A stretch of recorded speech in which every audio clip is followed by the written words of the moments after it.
Pardon me. I'm trying. Hi, I'm Shelley Schiffman.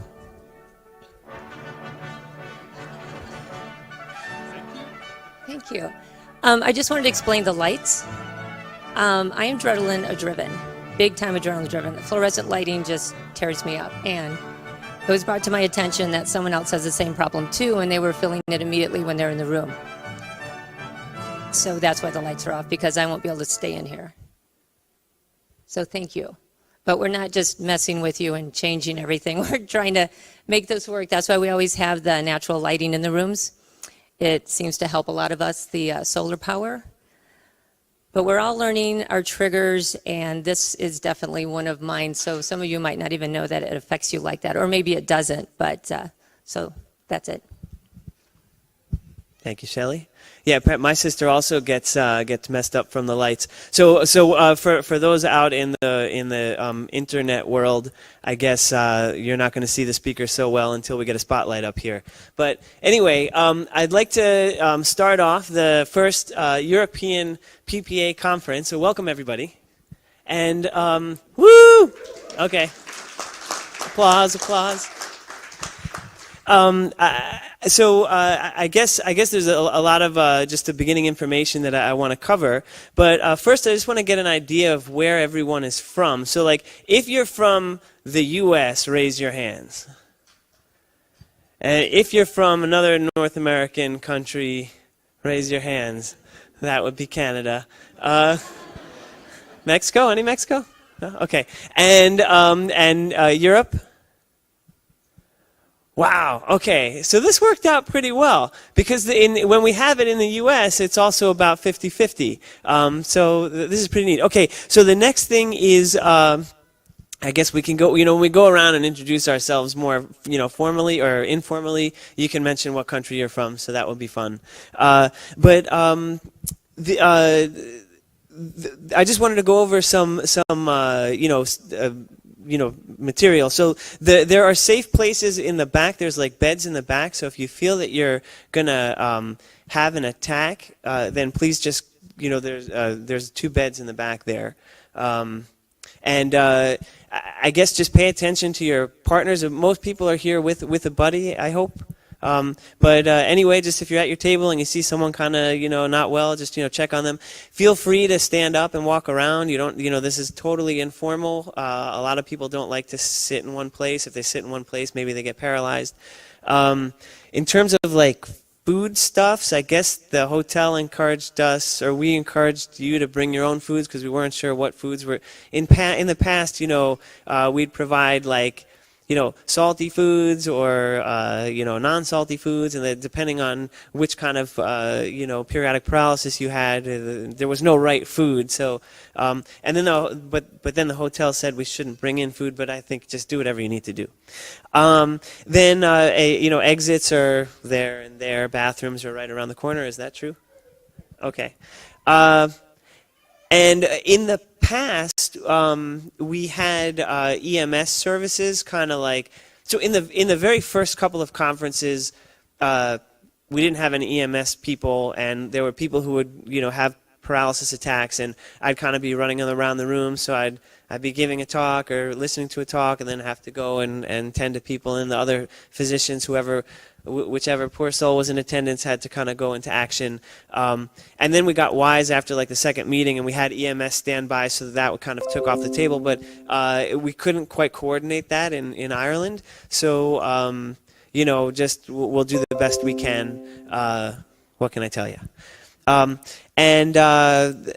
I guess the biggest thing that we can gain from getting together like this, anyone can read about periodic paralysis on the internet and read articles, read internet sites, etc. But the biggest thing is to face-to-face meet each other and share experiences, especially from different countries, but from different disease states, and it helps to validate your own experiences. And I've never left one of these things in however many years we've been doing this, 18 years, many years, not learning at least one new thing. So I just find that very interesting. This is what I wanted to ask. How many is this your first conference?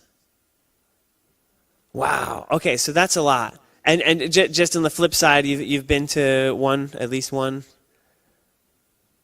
Okay, so my apologies if there's going to be some repetition of information for the old timers or the veterans, but I think that the veterans can make the new timers feel more comfortable.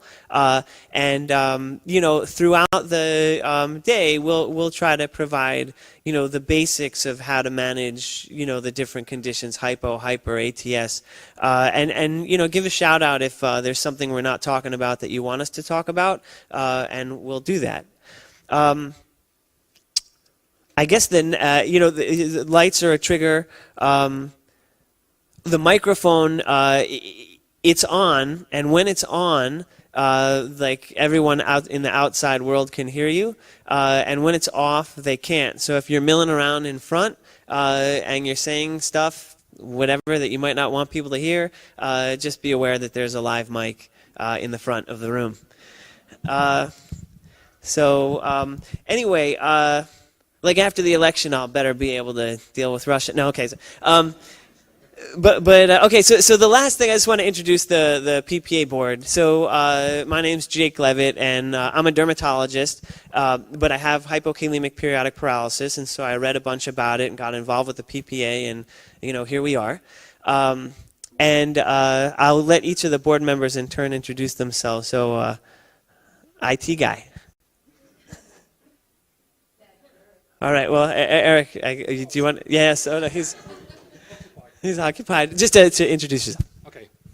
Hi, my name is Eric. I'm a board member for like a couple of years already, and I'm working on the IT department, so to say. So I'm working on the site and doing all the web stream things for the conference right now, and that's actually what I do within the board.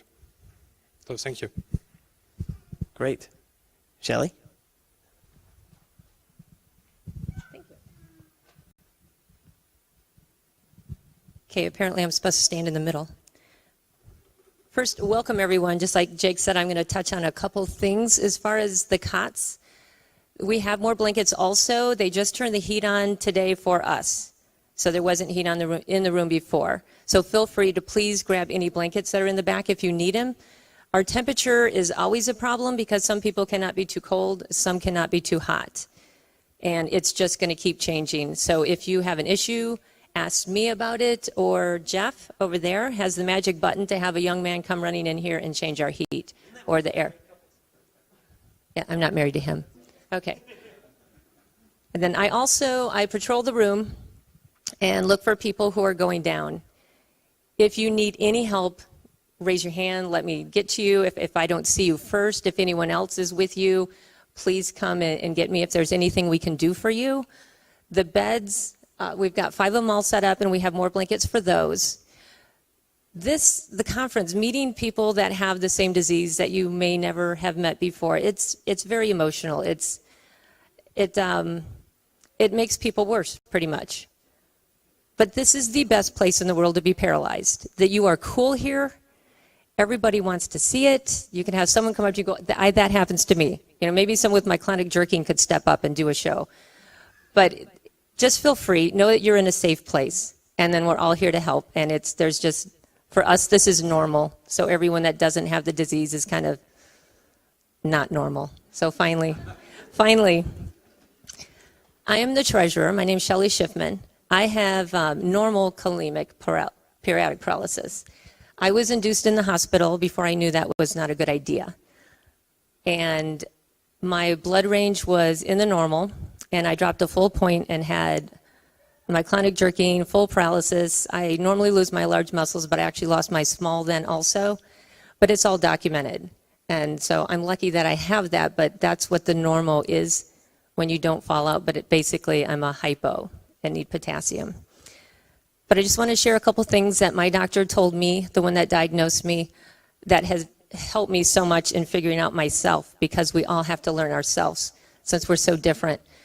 The first one is knowing what the 5 channels will do to you: potassium, chloride, sodium, magnesium, and what did I miss? Calcium, yes. I just kind of experimented to see what each one would do to me, and I don't recommend anyone do that. Do it. This is just what I did. But I know that I have to have sodium. I cannot have magnesium. And if a lot of the reading it's just for a group of people, but I think the more we're learning from each other, the more that we're realizing not everything is typical. The other thing is my doctor, when he prescribed me the medication, which I'm strictly on potassium, but he told me to take it when I need it. That has helped me, because if you're given the potassium and someone is saying, take it at 10, take it at 12, take it at 2, that's great if at 10, 12, and 2 you have a trigger and you are not feeling well. Other than that, you're probably taking something you don't need, or you're not taking enough. That's just my personal pet peeve. But so know yourselves. I hope you learn a lot. I hope you talk to everybody. And some more housekeeping things. If you're staying at the hotel, you have breakfast free. For everyone who's here, we're going to have food starting tomorrow. There will be food coming and going all day long. And lunch will be provided for everyone. It's going to be in the restaurant. They are making us have the food in here. It's part of their program. So we really don't have a lot of control about what comes in the room. So please be careful what you're eating. And then the same thing in the restaurant. So that's the best we can do. But it's free food. And let's see. Oh, bathrooms. So there are bathrooms right out here, but there's only one that is for the handicap, and that is if you go the main door that you came in. It's right before you hit the desk. It will be on your left. If you need anything, please contact us. Yay, thank you, Shelley. Now it's Jeff's turn. Oof. And we can't forget. Okay, that's true. We can't forget Linda. Yeah, absolutely. Good afternoon, everybody. My name is Jeff Albertson. I'm the secretary for the Periodic Paralysis Association.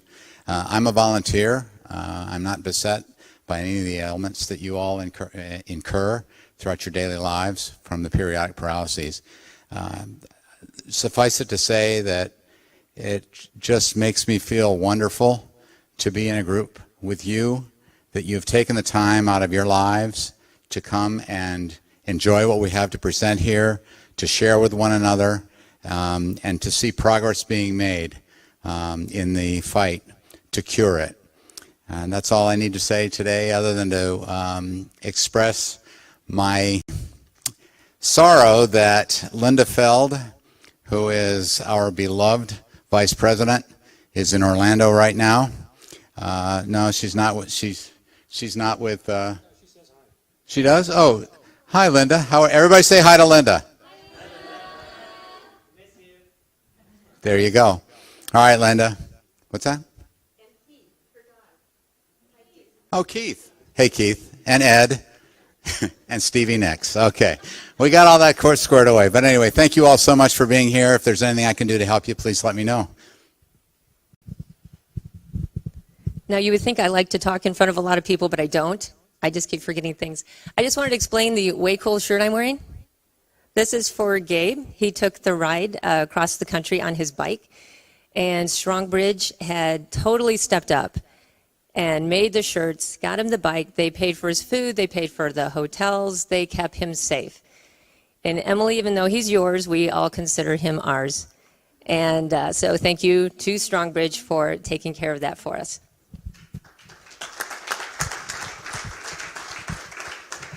Strongbridge, makers of Cuvées.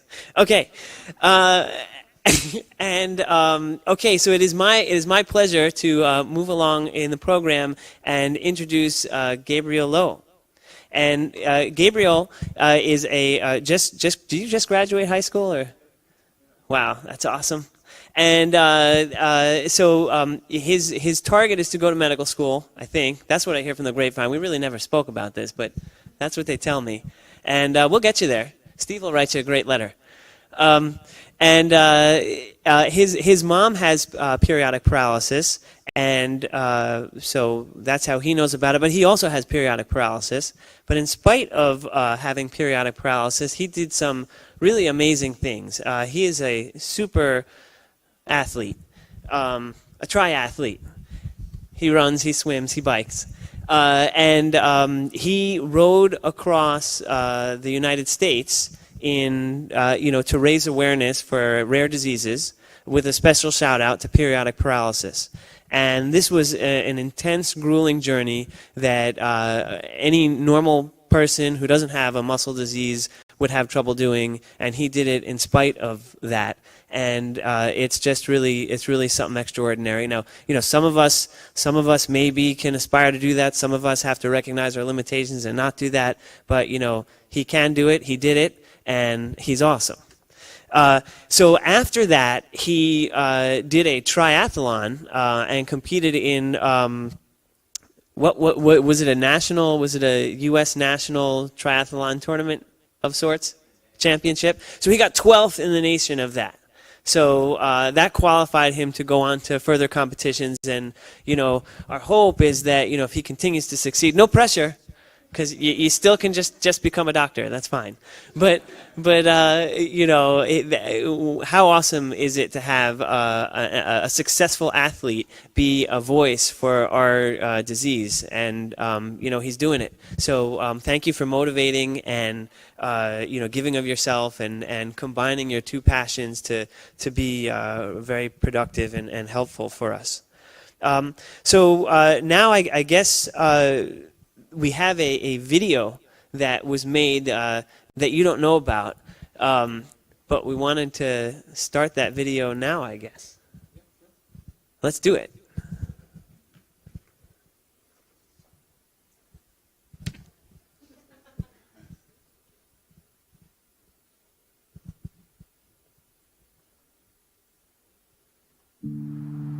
I've been thinking a lot about this, and I still can't find words that really describe how I feel about this. I mean, of course, I'm incredibly excited, and I guess humbled. This is happening. Like, I'm doing this. I can't. It's crazy, and I know it'll be hard along the way. I won't forget what I'm riding for. I'm riding for my mom. I'm riding for everyone who has been affected by rare diseases, by periodic paralysis, by any kind of adversity that has happened to people with our circumstances. That, to me, is the biggest, most incredible thing that I feel humbled to be a part of. And I want to thank Strongbridge. I want to thank my mom, my dad for helping me so much. I don't know what else to say. I think let's ride for rare diseases. Woo! Woo!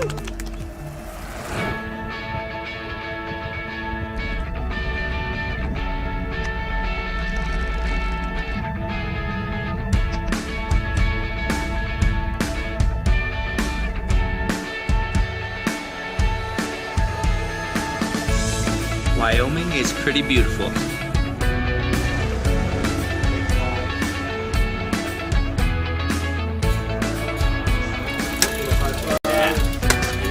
Nice, brother.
I've been thinking a lot about this, and I still can't find words that really describe how.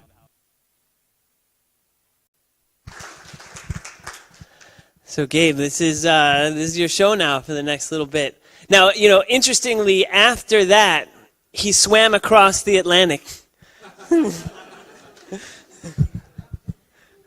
to get to Ireland. Thanks so much. Wow, that was the first time I'd seen that video, and it was awesome, man. Going through that, seeing some of those memories, yeah, just unbelievable. That happened. It's crazy. So I'll introduce myself a little bit more, even though most people probably know a bit. Gabriel Lau, Gabe, that's me. I'm 17 from Hilo, Hawaii, and like you said, just graduated high school. Triathlete, and also was diagnosed with hypokalemic periodic paralysis when I was 6 years old.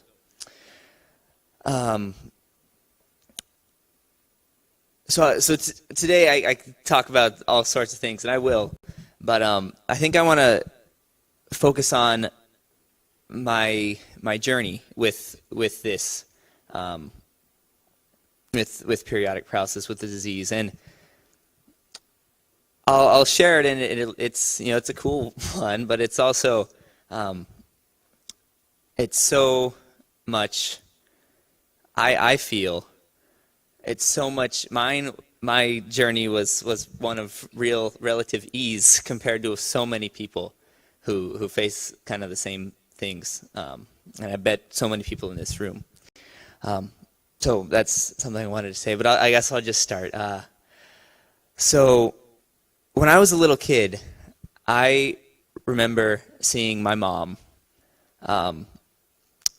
paralyzed, like all the time, and we never knew what it was. She would be in bed and not be able to get up. She'd be in bed for days. She would get up and then sit in a wheelchair and walk around, and we'd go outside, and that was kind of almost a normal thing when I was 4 or 5 years old. And I think when I was around 6, we finally started to understand what might have been wrong. And after her journey was an incredibly long, hard-fought journey, but when she finally got it, I all of a sudden remember she got on her bike and she started riding her bike. And we had a bike ride out to, we lived in a little town in Alaska, and we rode out 50 miles to raise, I think, awareness. It was the pedal for paralysis or something. I'm not totally sure, but I remember that. And that moment was when she got her diagnosis, when she got Diamox. And I remember that was a huge change in our lives. And shortly after that, I was diagnosed. My mom noticed that when I was a little kid, I was usually this crazy little guy with ADHD, running around, but sometimes I would lay down on the ground and just not get up, or I wouldn't come when they called, "Come on, Gabe," and no, nothing happened. So the doctor that diagnosed us said, that diagnosed my mom, said, "Oh, take him in sometime when he's like that, and we'll see what's up." And they did the next time I was like that.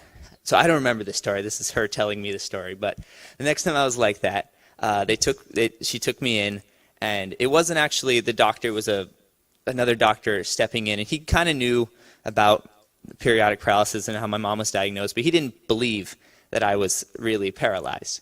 As a little 6-year-old kid, I was probably faking it. I was probably just messing around, copying my mom that I'd seen paralyzed so much.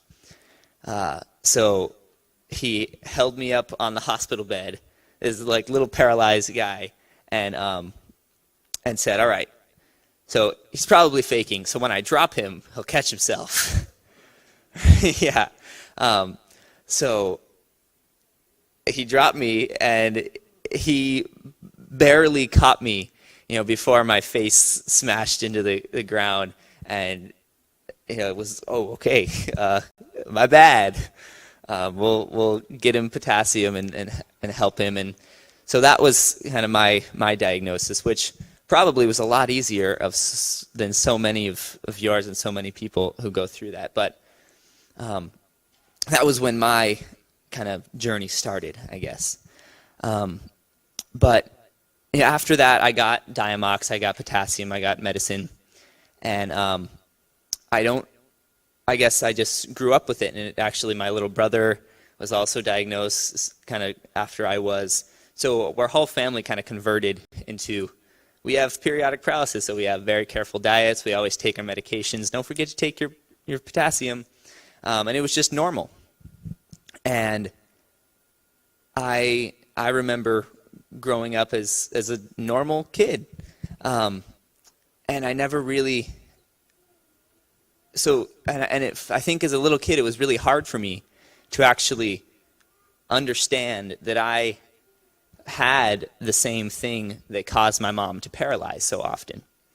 I didn't understand it. And growing up more and more, I almost became like defiant and said, no, I never paralyzed. I'm strong. I became an athlete, a soccer player, and then I could ride my bike, and I never paralyzed like my mom did. And I almost like forgot about it, or I guess maybe became, not arrogant, but just not actually accepting this. But I continued taking my medicine and being careful with my diet because, I had my whole life. And, even up until high school and the second year of high school, I went away on a foreign exchange, which was incredible, and I became more of an athlete. That's when I started triathlons about 2 years ago, and I was on my own for the first time. My parents weren't kind of telling me not what to eat and what not to eat, and I just ate what I wanted to, and I still took my medicine, but I never paralyzed. I had this idea that periodic paralysis was total paralysis like my mom happened, or, when periodic paralysis was when you walk all funny like this because your legs don't work. And that never happened to me. So I kind of went away from my thinking. I guess in my little world, it just wasn't really a part of it. So I kept doing triathlons, and I got better at triathlons, trained all the time, and I came back to Hawaii and still wanted to do more triathlons. And there was this one triathlon that was only about 6 months ago, the Lava Man triathlon. It was the longest triathlon I'd ever done, but it was also what could qualify me for the age group national championships in Cleveland. That was what I wanted to do, and I was excited. So that was my big focus, and I was all excited about that. And I trained up for it and got everything ready, and I did it. I was really looking forward to it. I started the day all excited, and woke up really early. Got all my stuff together, went to the race, and it started. And I noticed as soon as I started going into the water that something was feeling a little different. It's a swim, bike, run, and a triathlon, and I started swimming, and something felt weird. It didn't feel like I normally felt. And I also, I was like, okay, the swim, I never really am that great at swim, so I'll wait till I get on my bike, and I'll be really fast, and I'll go past everybody. So I finished my swim, and I got on my bike, and started to pedal, and I was next to my friend, who usually I can smoke on the bike. I leave him way behind. And I'm next to him, and I'm going, and he's staying right behind me. And I'm thinking, what is happening? Something's wrong. And then he gets in front of me, and I said, something is definitely wrong, because this guy cannot beat me on my bike. I'm fast on my bike. So I knew that something was wrong, and my legs started to feel kind of weird, too.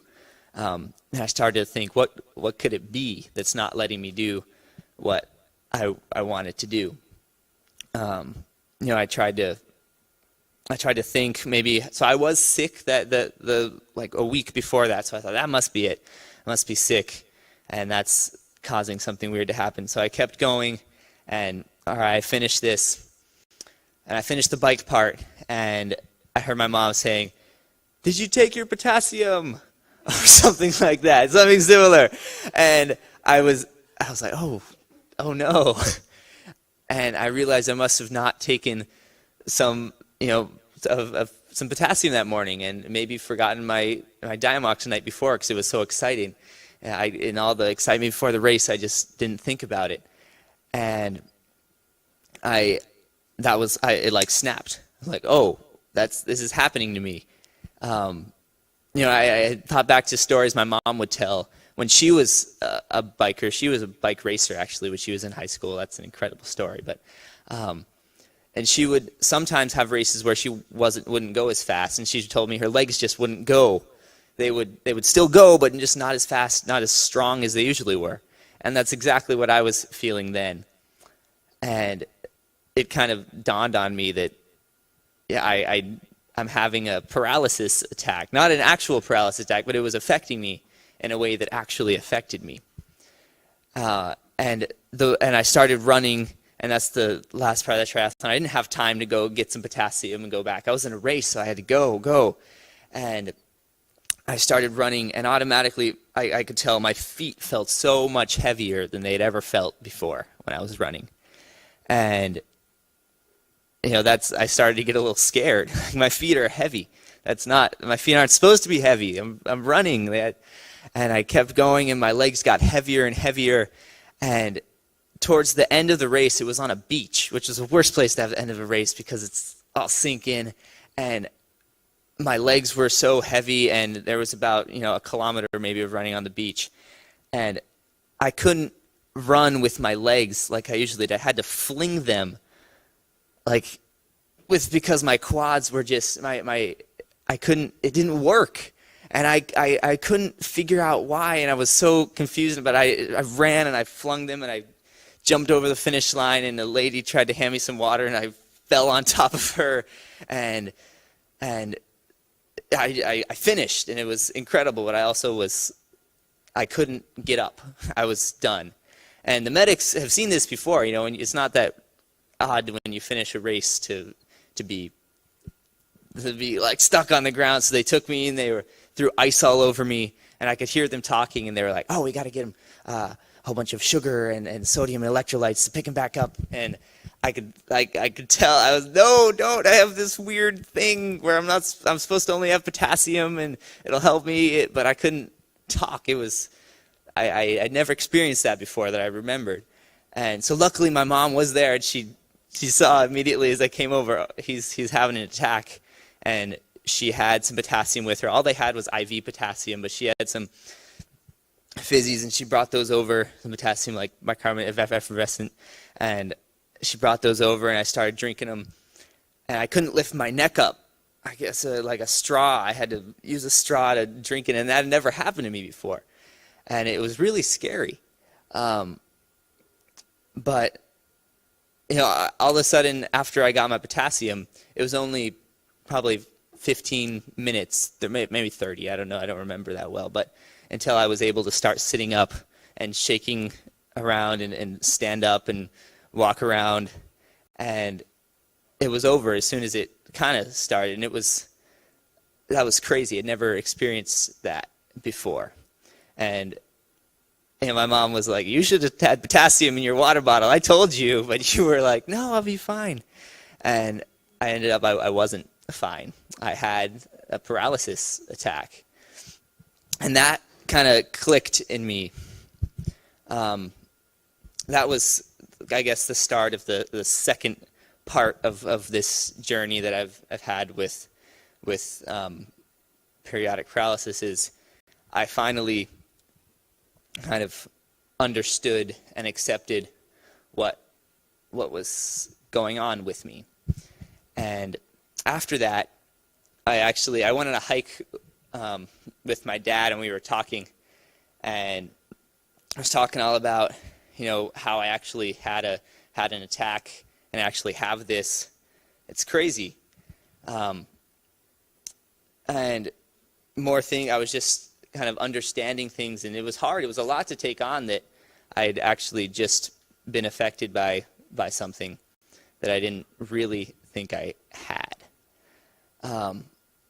So I was thinking a lot more about it, and at the same time, so at that race, I actually still finished second in my age group and was able to qualify for the race, which I wanted to, which was awesome. I couldn't kind of believe it for the bad race I had, but I was still doing that. So that was also on my mind. It was both, I need to get to Cleveland for this triathlon race in August, and also that periodic paralysis is now a bigger part of my life. And when those things happen, and me and my dad are both guys who have huge ideas, it kind of gets us in trouble sometimes, but we were talking, why don't you ride your bike to Cleveland, and why don't you make it an awareness ride? And we just started talking about it more and more, and it just, I guess, it happened. And I about a week after that, I started making a website, and about a week after that, I wrote the PPA. I wrote Linda and told her about what I'm thinking about doing, and she thought it was incredible. And then a little bit after that, I got in contact with Strongbridge, and Strongbridge said, "Oh, we'll definitely support you. This is something we are totally aligned with." And then all of a sudden, I was in Seattle about to start this 3,000-mile bike ride across the country to raise awareness for periodic paralysis and rare diseases. And that all came together because I think the acceptance that of my disease was so important for me, and it's almost hard to have this. It's hard to talk about sometimes because I think of how lucky I was compared to so many people, because it hasn't held me back as much. It has held me back so little that there's a little sense of guilt sometimes. And what Jake was saying, this excruciating ride that was so hard to ride, 3,000 miles. I had fun with it. The riding part was great, and it was a journey. Of course, I'm not going to deny it, but it wasn't near as hard of a journey as so many other people go through every day with periodic paralysis who maybe aren't as lucky as I am. I got kind of off track, so I could say more after. But then when the ride started, it was something that kind of blew my mind. I mean, you saw in the video, I couldn't believe it was actually happening. But it was. And I started riding my bike, and all of a sudden I was off every day, riding again and again, and it was incredible. And the whole ride was awesome, but the best part of the ride for me, and the most, I guess, impactful part and life-changing part and inspiring part, was meeting patients and talking to them and hearing their stories and realizing how important what I was doing was, I think, and how much bigger it was than.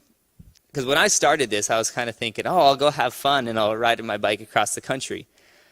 But how I've now understood how much bigger it is, and it's really humbling to understand that what this ride was doing was so impactful in so many other ways than just for me to have a cool ride.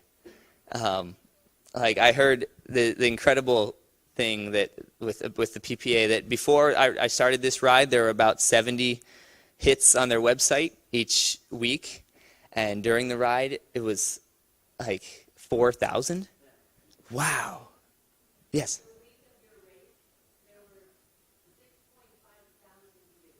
Wow. Wow. That's awesome. That is so great. And well, I just heard that when I finished the ride, and it blew my mind, and it really like got me thinking how, 'cause that's what this was really for.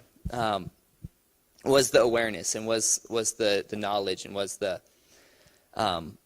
support that is not there and is needed.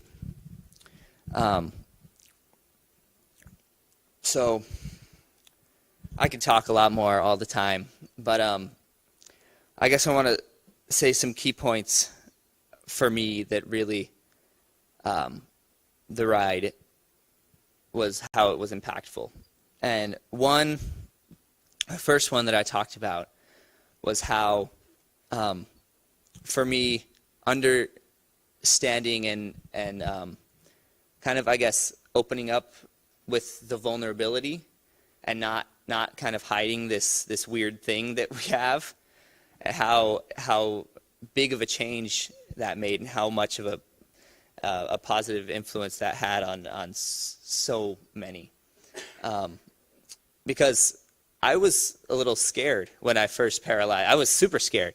I was like, this is real. It wasn't something that my mom had just told me my life or my whole life. It was there, and that really was impactful for me. And the second, another thing that really was impactful was during the ride and talking to people and hearing stories. I understood how big this is, and how I am now so inspired to continue doing similar things to what I was doing. Awareness and advocacy, because it's such an under-acknowledged thing that we have, periodic paralysis and rare diseases in general. I think that's part of what I want to go on and do, and that was so inspiring to me, was you all and meeting you. And I'm so excited to meet all of you after and talk, and that'll be great. And I guess I want to say thanks to all of you, because what all of you have done, and especially my mom, and every time I hear a story and meet someone new with periodic paralysis, it gives a face to what the ride was about, and that's just so inspiring and incredible.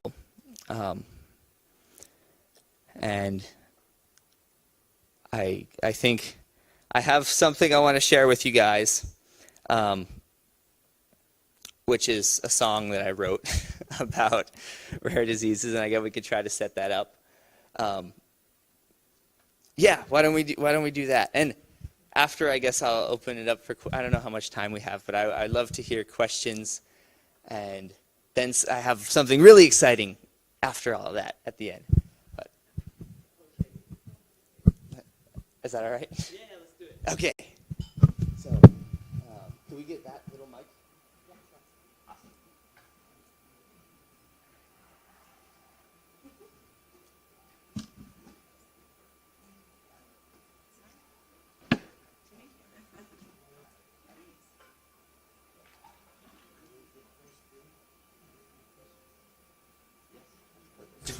Yes. Oh, there we go. Hello? Hello? That's working.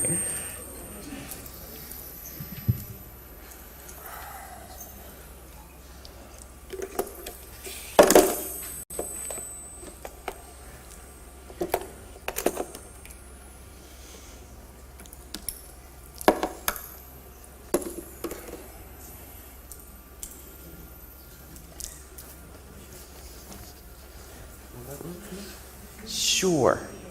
Can I move it over here so I can see the lyrics a little bit?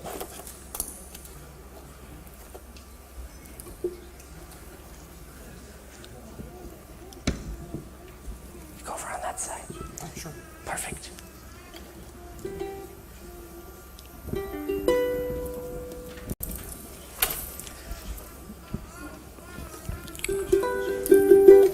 Okay, great. Sorry. Okay.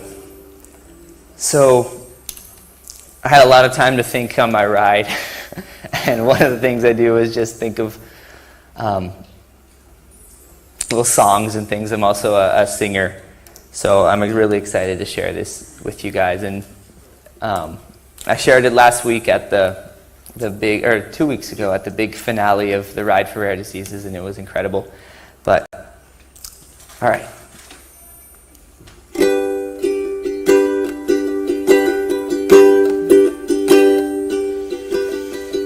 Oh, doctor, doctor, please don't tell me you don't know what to do.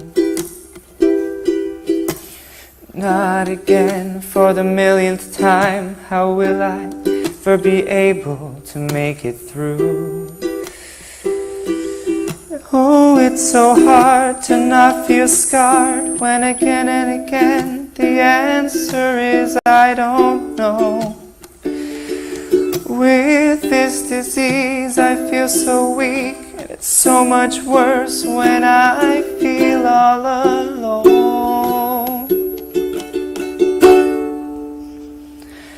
Because I'm rare, it's so easy to feel like no one cares, like something broken far beyond repair. It's not easy to be rare. It's not easy. There is one thing that will lift you on your feet.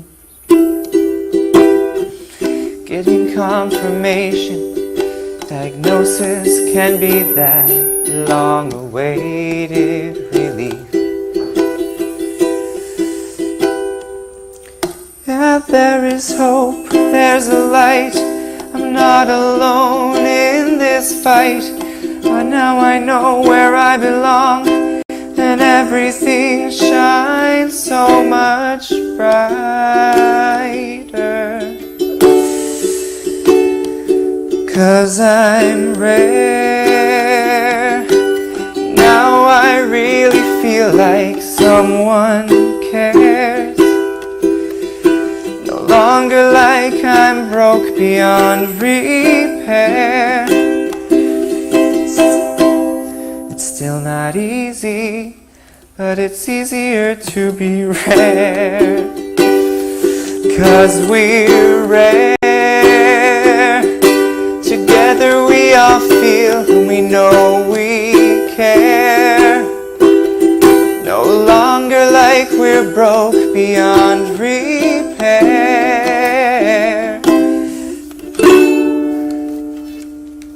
It's not easy, but it's easier to be rare. There we go. Thank you. Sorry. And all right. Now comes the really exciting part. Sorry I'm taking so long, but Jake, you come up here with me. So we had a GoFundMe campaign. Oh, and also Go for the camera. Go for the camera. What? We had a GoFundMe campaign for this ride, and at first it was just to pay for my food because I didn't have any sponsor. But once Strongbridge stepped in, it was all to go to support and awareness and research. And you all are the best people I know that will put it in the right way. And we ended up at the end of the ride, we had $5,000 in our GoFundMe, which I thought was awesome. It was amazing.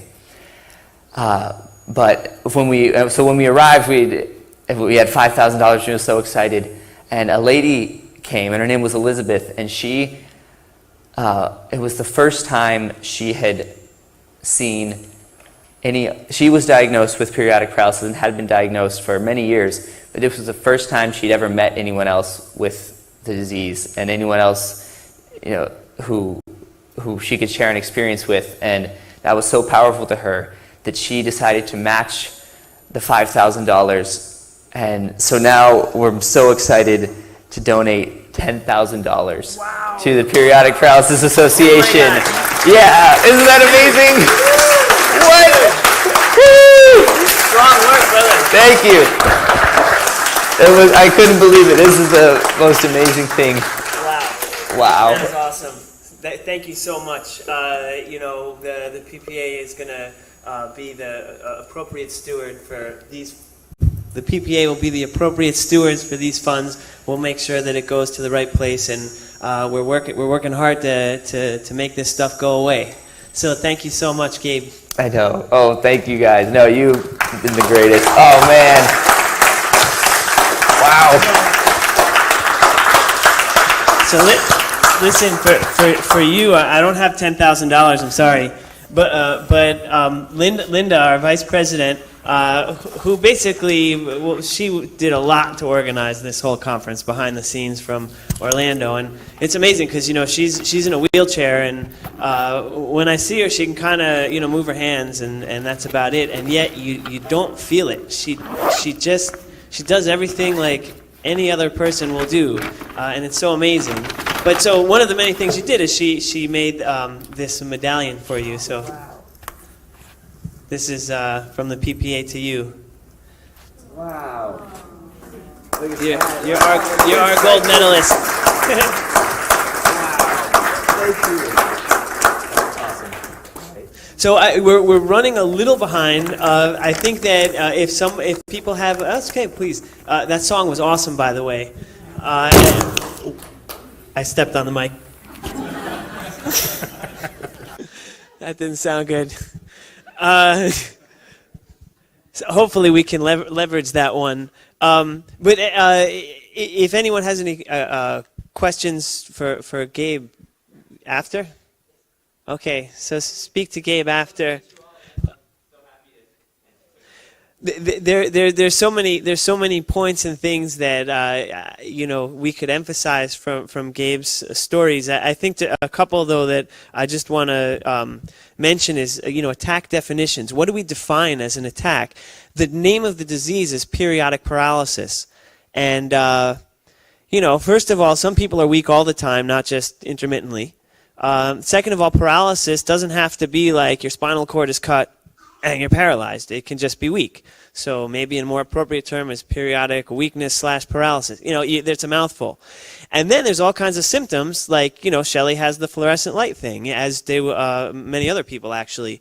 That's not in the word periodic paralysis. So when you go to a doctor and say that fluorescent lights make me weak, I mean, like, what do they do with that, So, and that's not even in the literature, really. I mean, maybe, Mickey, are you putting it in the literature yet? We should put it in the literature. But anyway, so that's that. And then just life stages. We all were young once. I just turned 44. But the way you deal with periodic paralysis when you're a youngster, and the way you deal with it in your 20s, and your 30s, and your 40s, and as you grow with the disease, it's all different. It also depends on when it strikes. If it strikes you in your 50s, that's different than when it strikes you when you're 6. And no matter how much people are going to tell you about, don't do this, take this, don't eat that, do eat this. Until you experience it for yourself, you kind of don't believe it. Maybe I'm the guy who can drink, Coca-Cola and not get paralyzed, And so I feel like we're always kind of pushing our boundaries. And in some respects, that's okay. But in some respects, as we get older, we also learn to accept our limitations.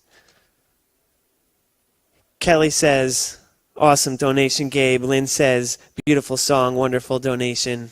Props to Gabe. Okay, so that's just, I wanted to mention that. Secondly, we have a bunch of really, really smart physicians in the room. And I just, if you could stand up, just, I will do the formal introductions when you come to speak, but just so people know who you are you're going to make me, I'm going to forget one. But everyone stand up so I don't forget your names. Mickey Siegel, pediatric neurologist. Steve Cannon, neurologist. Bass Stunnenberg, neurologist now, right? 1 more year. Frank Weber, neurologist. And Esther is also counts. She's so what are you now? You're medical student. Okay. In which case, by the way, Frank's daughter is here too. She's a medical student too. You cannot escape. If someone goes down in the airplane and they ask if there's a doctor, like you're it. If you're the highest ranking guy, you're it. Okay, and finally, there is someone in the audience who is pregnant. Karen, Shelley asked me to kind of call you out. So if people want to go and share their experiences about pregnancy and stuff, find her later. Okay, so without further ado, I'd like to introduce Dr. Frank Weber. And Dr. Weber was recently promoted to become a neurologist in the Air Force in aviation medicine, but he does lecture in Ulm, where he is a professor and sees primarily periodic paralysis patients. And in the past, he's worked closely with Dr. Lehmanhorn in terms of sharing genetic materials with patients. But he's emerged to be a leading expert in the field and a very strong supporter of our group. He sees patients when we refer them, when they have nowhere else to go in their country. He will graciously take them to his clinic in Germany and help. Then also, yeah. So please let's welcome Dr. Weber.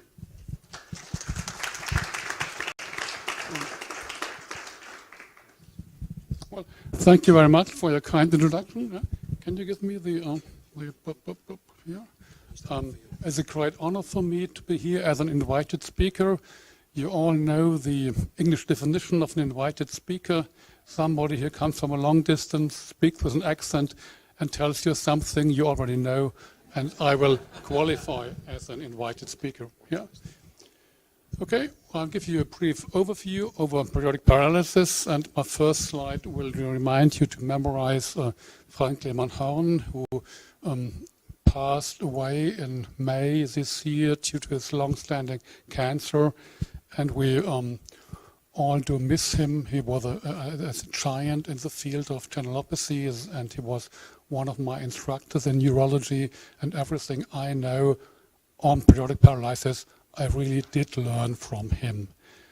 And I think we'll hear more of him, of his achievements on Sunday, and he's a great successor here from this association. Periodic paralysis, are, in the narrow sense of the word, are hypo-PP, hyper, ATS, and toreotoxic periodic paralysis, and I will focus on, at least mostly on hypo-PP. Of all diseases in neurology that are episodic in nature, like TIA, TIAs, epilepsy, or migraine, the periodic paralysis have the largest genetic contribution you see here, and they have a Mendelian genetic contribution, and this makes some model diseases, model disorders for other diseases. Where are the channels? What are the channels in the neuromuscular junction? This sketch gives you here the axon and here the muscle. And first of all, we have a calcium channel. The calcium channel is essential for the coupling of excitation and contractions. And all voltage sensor mutations, they cause hypo-PP type 1. And we here have a second type of channels. We have potassium channels, the inward rectifier potassium channels. And if their conductance is decreased, this causes paradoxical depolarization, which is something also rather important topic, periodic paralysis, and this is what happens in Anderson-Tawil syndrome. And of course, we have here the sodium channel, the workhorse of the muscle. They generate the action potential, and if they are diseased, they can cause a variety of disorders. They can make hypo-PP, which you cannot distinguish from the calcium channel mediated hypo-PP, and they can cause hyper-PP and paramyotonia congenita, potassium aggravated myotonia, and in very rare cases also congenital myotonic syndrome. So we have these four channels. I just forgot to mention the chloride channels, which will cause myotonia if they are sick, and I will not cover myotonia in this topic. Sodium channels, membrane excitability; calcium channels, membrane excitations coupling with contractions; chloride channels stabilizing the resting membrane potentials, help in repolarization; and potassium channels responsible for membrane repolarization. This is a sketch of a channel, and you see the different states of the channels, and you see some moving part of these channels, and we'll focus on that later on. This slide reminds you that there is no close connection between symptoms and the type of channel that is affected. The symptoms that channelopathies of the muscle can produce are stiffness, we call that myotonia, are weakness, of course, and potassium channel sensitivity. And if you have stiffness, it should be a chloride channel problem, but it can also be a sodium channel problem. And if you have weakness, it most often is a calcium channel problem, but it can be a sodium channel problem too. And the same is the case for potassium sensitivity. Potassium sensitivity can happen in calcium channel problems and in sodium channel problems. What happens in electrical excitation of the muscle membrane? We have a delta in the membrane potential, a change. This leads to a voltage gating of channels or other stimuli. This leads to ion fluxes, and this makes, again, the membrane potential change. And other things that gate the channels we call triggers, shifts in pH level or electrolyte concentration, temperature, something like this. This slide reminds you that we have a very typical distribution of the ion concentration inside and outside the cell. We have sodium, a large concentration outside, and in potassium it's just the other way around. We have a large intercellular concentration. And you see here, and you find this in every living cell, whether it's a bacterial cell or an animal cell. Potassium is a high concentration inside the cell. And most of the potassium in the human organism is stored in the muscles. The muscles contain the single largest pool of potassium, and the muscle about 3/4 of all the potassium we have. And if you exercise your muscle, you release potassium. And if you want, you can say that the skeletal muscle regulates the extracellular potassium concentrations by taking up potassium or releasing the ion. The definitions are hypo-PP or hypo-Kpp. If you get paralyzed with a potassium lower than 3.5 and hyper-PP higher than 5, these are very clear definitions because these are the ranges of the limits of the normal range from 3.5 to 5. In my personal experience, but as a discussion remark, I think I would call hypo-PP something that is triggered by a downward shift of potassium outside and improvement by an upward shift, and hypo-PP just the other way around. Please remember that in hypo-PP we have during the attack, an additional uptake of potassium by the muscle, and then hypo-PP an additional release of potassium by the muscle that both can result in severe dyskilemia during the disorder, during the attack. Just to remind you, inside the cell, high potassium and low sodium, and outside the other way around. This is the basis of excitability. We have the action potential here, and the action potential, first thing in action potential is an increase in sodium conductance, and then have an increase in potassium conductance for repolarization.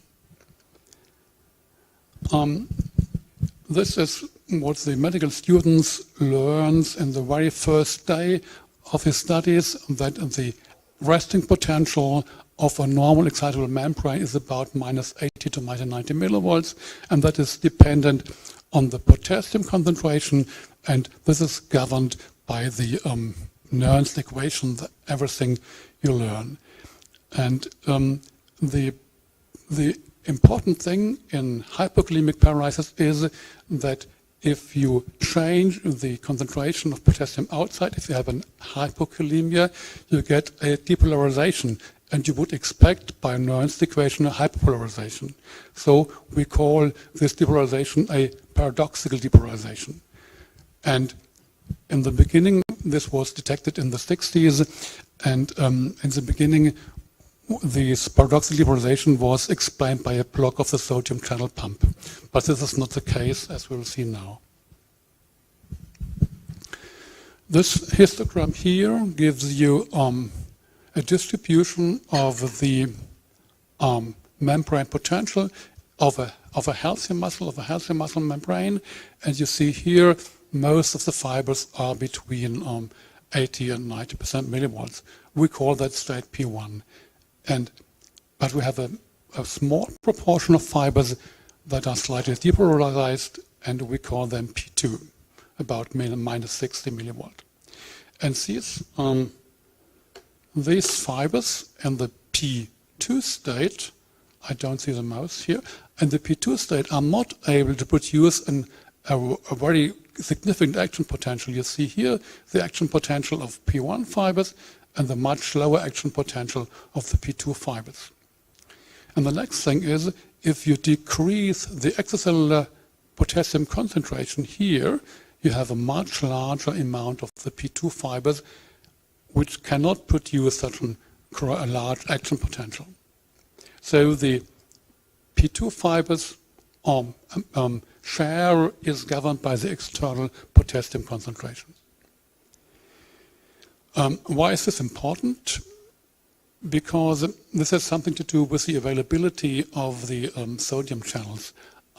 You see here the so-called H infinity curve.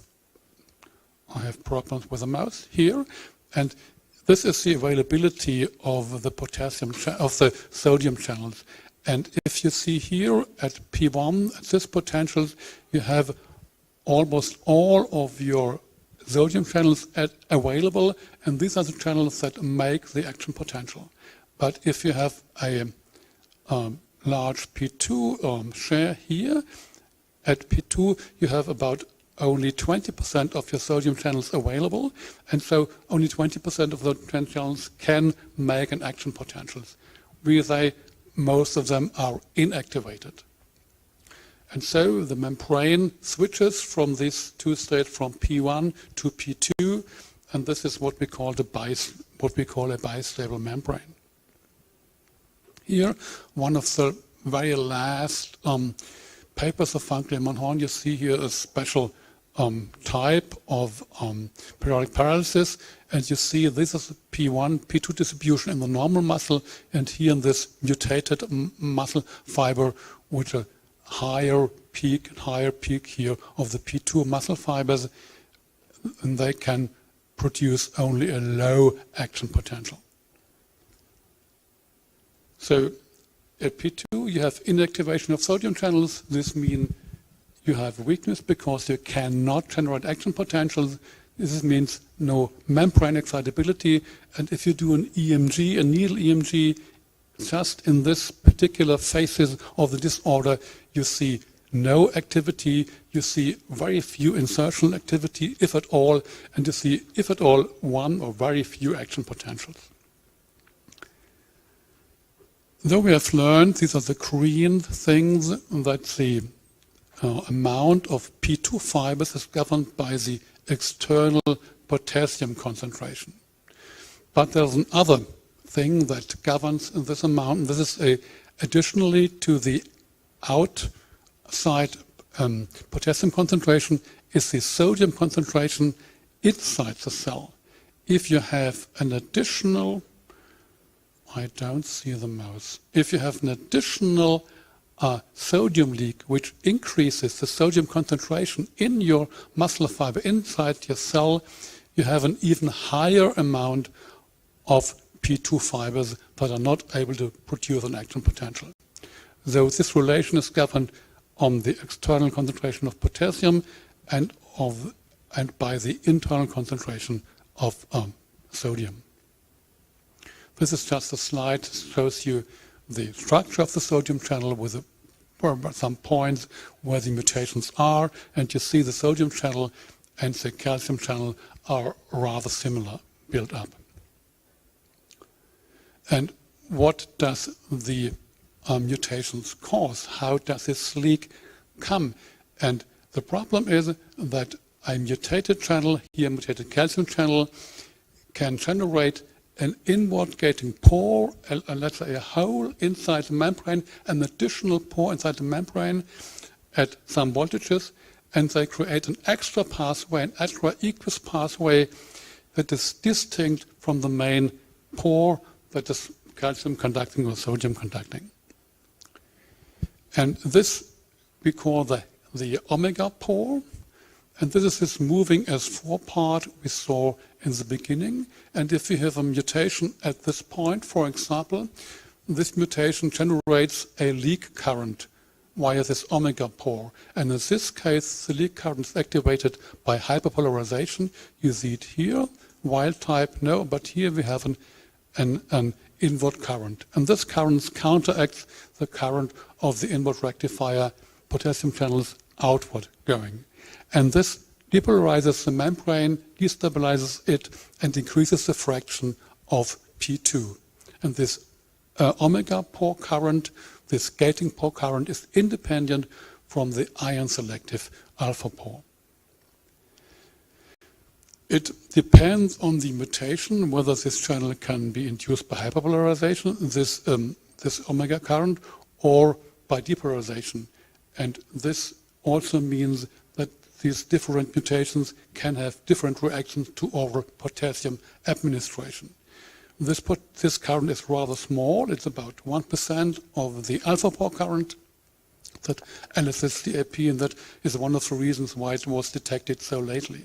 And usually we think that this omega current is driven by sodium ions, but it may be protons too in some cases, and the acidification of the external milieu that you have after exercise, and this could be maybe an explanation why we have as a trigger of the disorder of the attacks rest after exercise, because we have after exercise an increased acidification with which an increase of this omega pore current driven by protons. Usually just the same other way around. Usually we have an outward current through potassium channels, inward rectifier channels that dominate over the inward leak channels, and this makes the resting potentials. And if we have a fall here in the external potassium, we have a decrease in the conductance of these inward rectifier channels, and so they have to problem to balancing the inward depolarizing currents, and this leads to a depolarized resting potential that promotes the inactivation of sodium channels.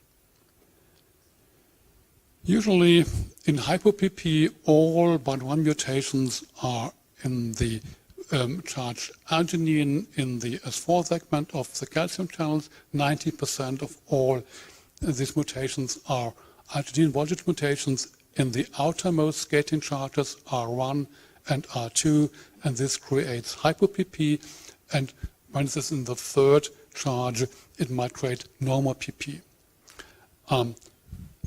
So these mutations create an aqueous pore for this omega pore current, and that makes the leak And it's the leak that matters. It's not the question whether it's leak in the sodium or in the calcium channel.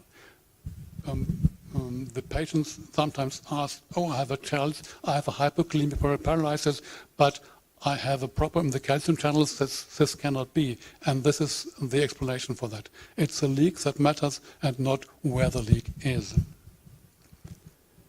Another definition, other explanation of the bistability here in the red line, if you lower the external potassium contraction, the membrane potential switches from P1 to P2, and if you have an omega pore as in a mutation, the membrane instability occurs at a mild equal, also already at a mild potassium reduction. So you have a large PT fraction and weakness. If you make an inward sodium leak, we do it experimentally with ionophores. If you have a very extreme hyper or hypokalemia, but 0.4 and 5, these are the points considered here. If you have a mild hyper-PP plus leak, then you have a sodium channel myotonia problem, for example, or if you have a mild hypokalemia plus leak, then you get hypokalemic periodic paralysis. The same holds true if you have a reduced outward current. This is the problem Albertson-Tawil syndrome, where you have the mutation in the inward rectifying potassium channels, because this outward potassium channel through the mutant inward rectifying potassium channels are smaller than the inward leak, so the balance is not on the right side, on the right point of the potential. So this imbalance has actually the same effect as an inward sodium leak. This is a demonstration of that. If you reduce the conduction of the inward rectifier channels, you switch to a large P2 fraction, and you have this drop in the potassium concentration. So a reduction of the inward rectifier potassium channels conductivity has the same net effect as a leak.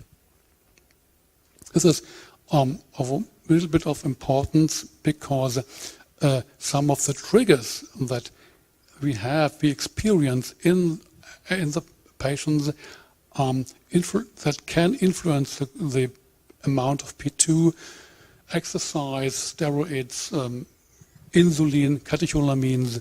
They can both influence the activity of the sodium-potassium pump, meaning they bring potassium inside the muscle, and they can decrease the conduction of the inward rectifier potassium channels, and this in turn increases the amount of P2 depolarized muscle fibers.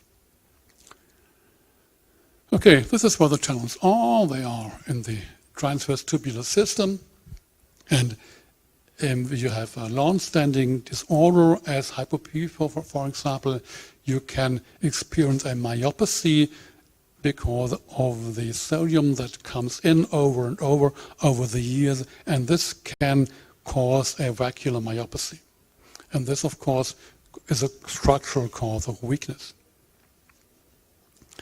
And we think that by and large, in biography, if you have by the leak an intercellular sodium accumulation and an edema, this in the first time leads to weakness, which is reversible in the first time, and with years it leads to a replacement of muscle fibers by fat and by fibrosis until your muscle might be totally lost here if you are older.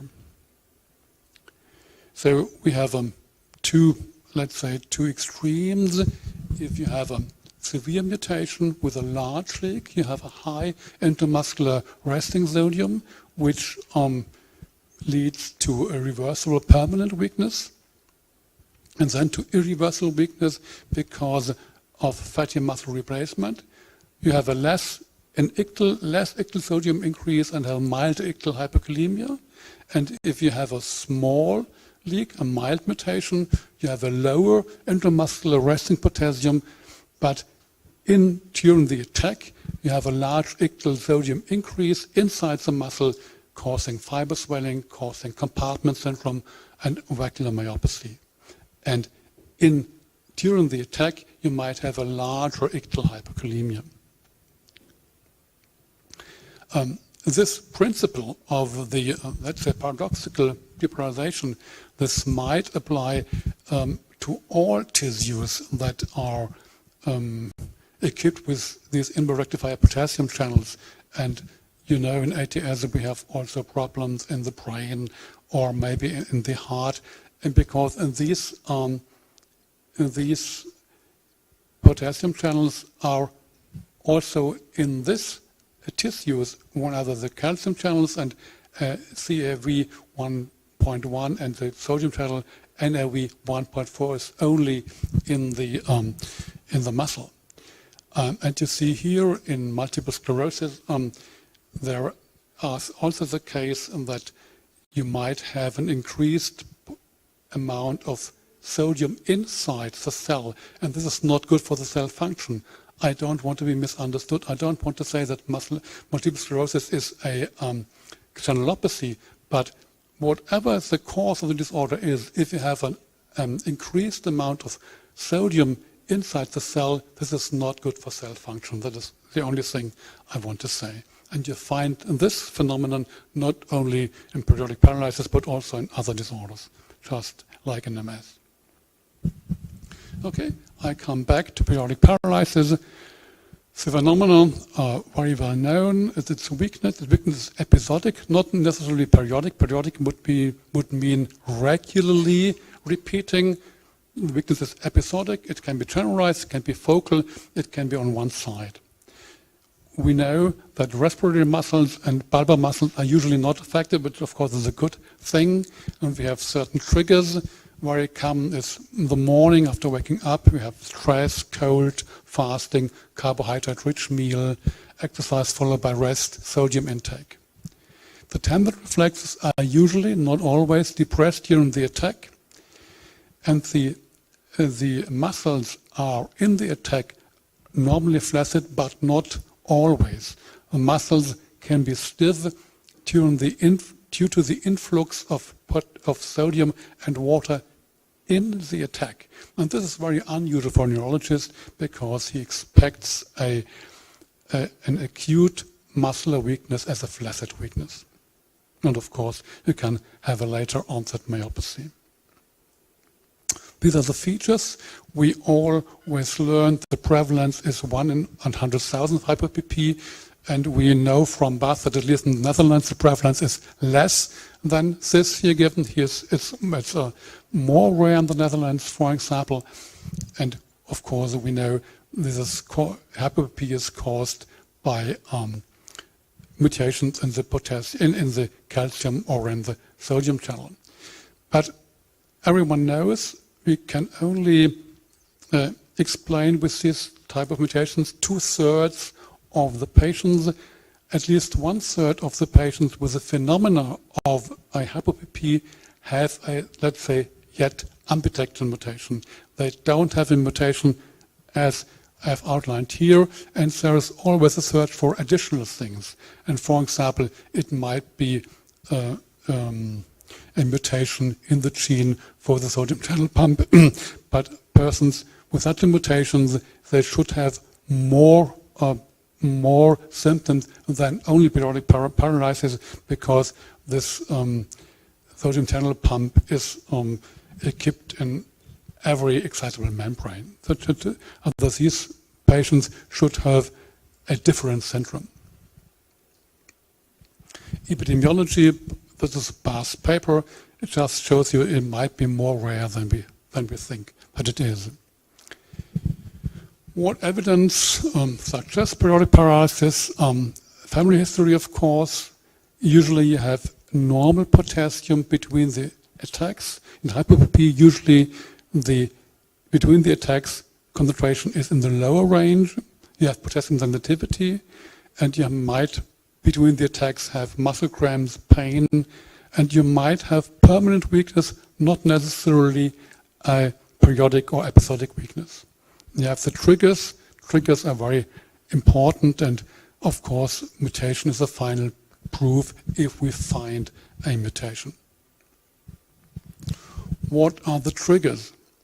Triggers are very, very important. One trigger is stress, of course. Stress releases adrenaline, and this causes hypokalemia via activation of the sodium-potassium pump. Infections, vaccinations release inflammatory factors.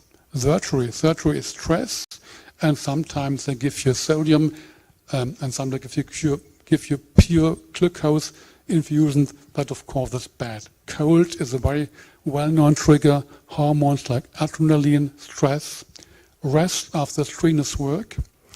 If the muscles work, they release potassium. You have a post-exercise hypokalemia because the sodium-potassium pump works hard even after you have stopped the muscle exercise, because the sodium-potassium pump has to bring down the potassium concentrations in the serum, and you have after rest this acidification in the serum, as I lined out.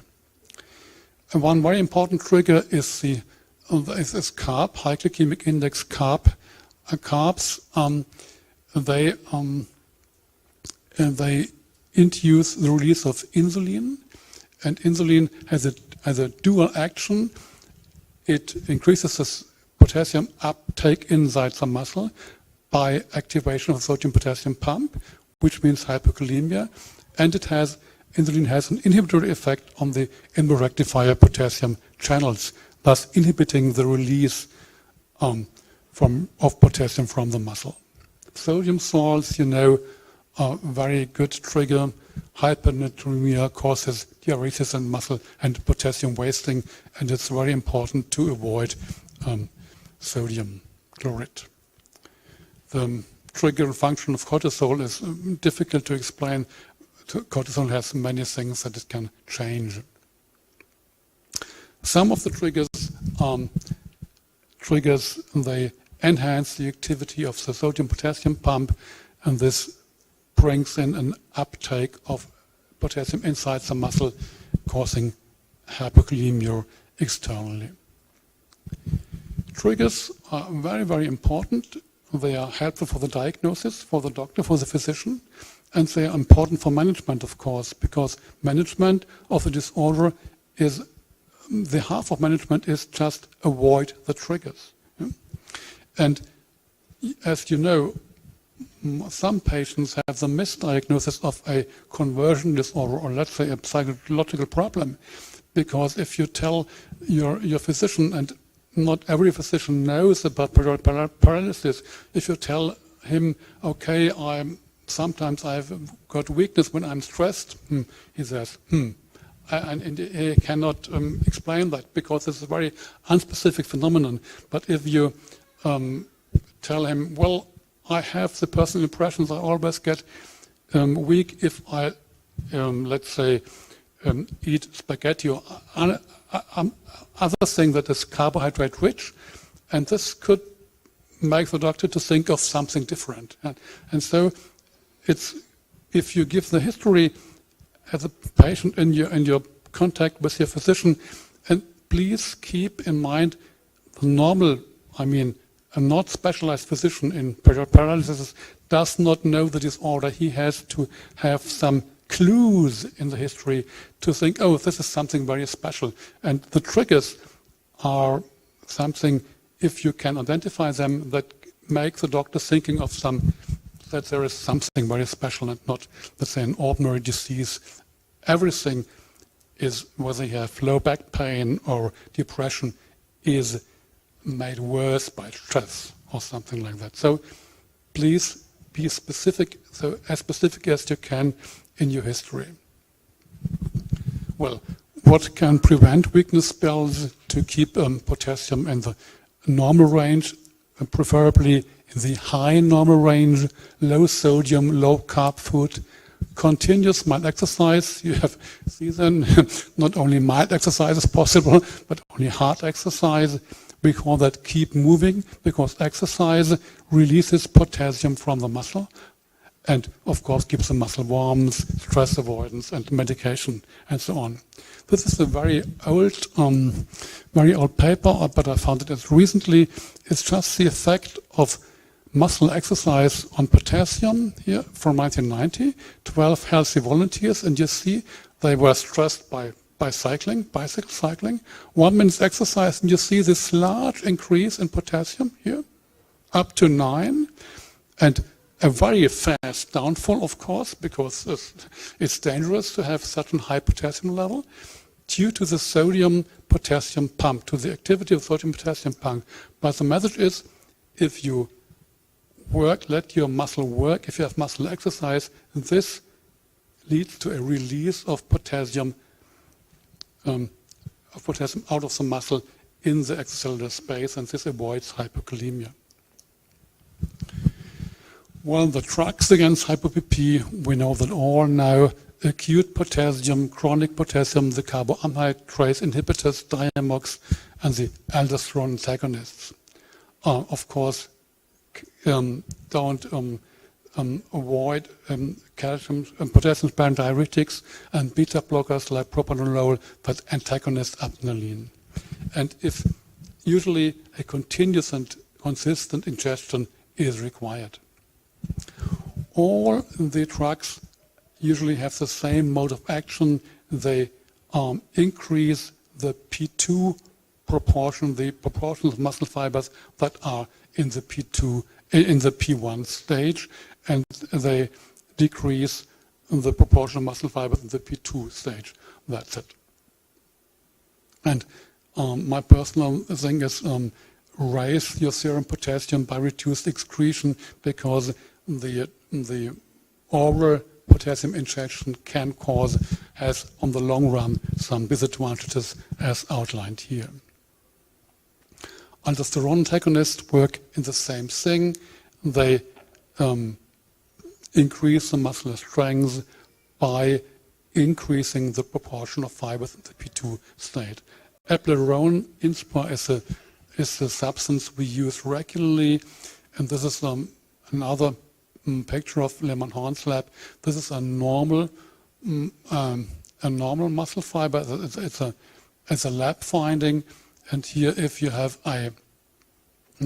if you apply ionophore, this may mean if you make an artificial leak inside this muscle, you have this high proportion of P2 fibers, and if you apply noeplerenone, you can substantially decrease the proportion of the P2 fibers, and this is the work the aldosterone antagonists and the way the aldosterone antagonists work. You don't have to fear that you can overdose potassium, at least if your kidneys work well. Only if you give potassium IV, this might cause problems. Potassium-sparing diuretics, everything the same thing. They increase the proportion of fibers in the P2 state. The carbohydrate inhibitors, Diamox, diclofenac, they actually do the same thing. We know that ezetimibe is not beneficial in each and every person, in each and every patient. This is very well known. Diamox has some side effects, all known. You can try to avoid them, and you can habitate it to them. Beta blockers, they take away the stress, and I like applying beta blockers, especially non-selective beta blockers, and they, I think in my personal experience, they reduce the frequency of attacks. In a very recent paper here, there has been identified a special find of toxin of a crab spider that is able to neutralize the gating pore current, only the gating pore current, and this might be a hit for developing a new therapeutic things in hypo-PP. So you get bit by a spider and you get stronger. No, well, that's a pure lab finding up to now. It's a pure lab finding. Just another idea for that may lay the foundation for other kind of therapy. So usually in my patients I combine two different medications at a low dose and try to keep additional potassium as low as possible to keep adverse effects minimal. We all know that we can modify hyper-PPA sexual hormones in pregnancy or in the cyclus, in the female cycle. And we all know that there are certain drugs that can worsen hyper-PP. These are principally those drugs that can cause myasthenic crisis because they affect the safety effect of the neuromuscular junction, or of course drugs that cause hypokalemia. Of course they are better in hyper-PP, and drugs that are myotoxic by themselves as statins, so be reluctant with them. The individual prognosis is determined by the kind of the type of mutation. These two are extreme points, severe hypokalemia or mild or no hypokalemia but progressive weakness, and of course environmental factors and the genetic background. A few words before I stop to hyper-PP. Here we do not have this omega-4 current.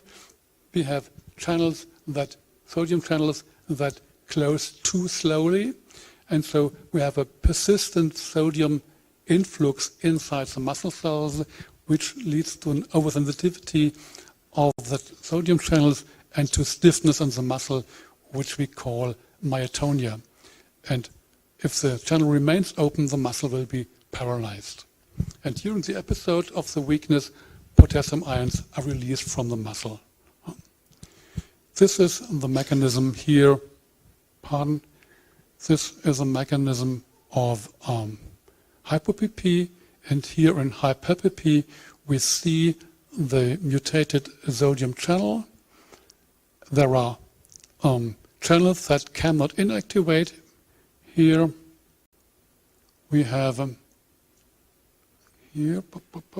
we have the normal sodium channel and decreases, comes back to baseline, and here not.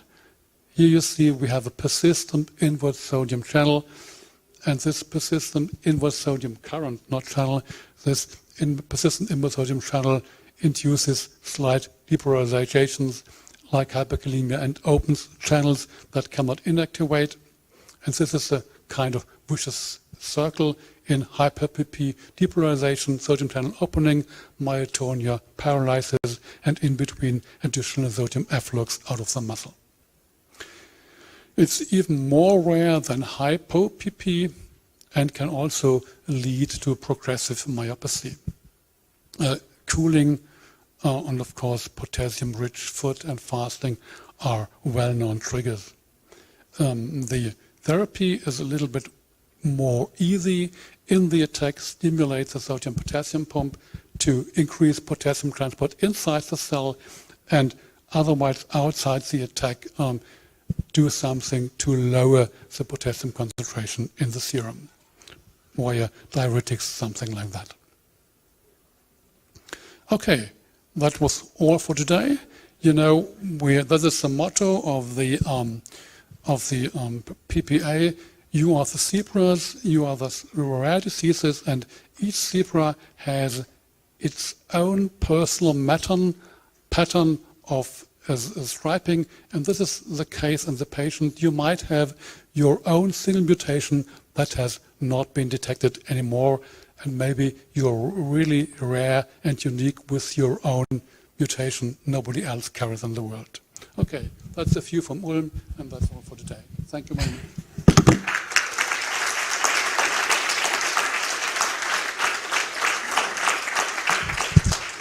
Thank you, Dr. Weber. The PPA would like to just present you with a small token. Thanks for coming. Thanks for your great talk. Well, we can clap again.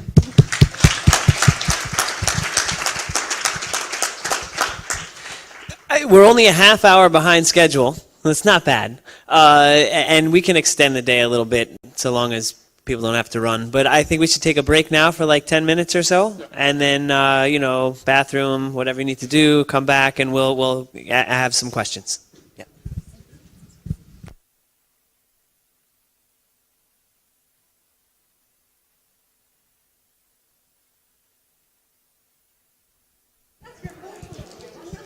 Okay, everybody, let's try to circle back. We'll push on.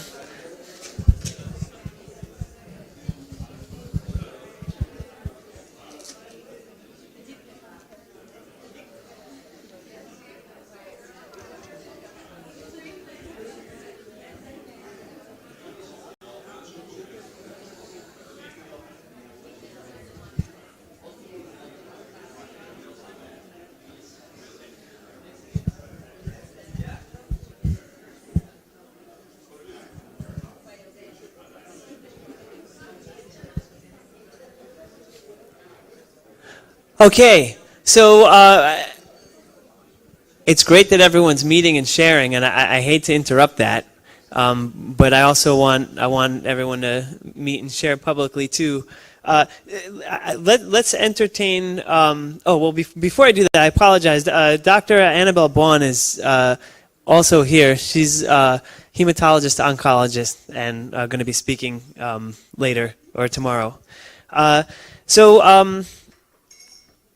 Yes, I wanted to just maybe take questions for Dr. Weaver, if anyone has. If not, it's cool. We can also just move right along.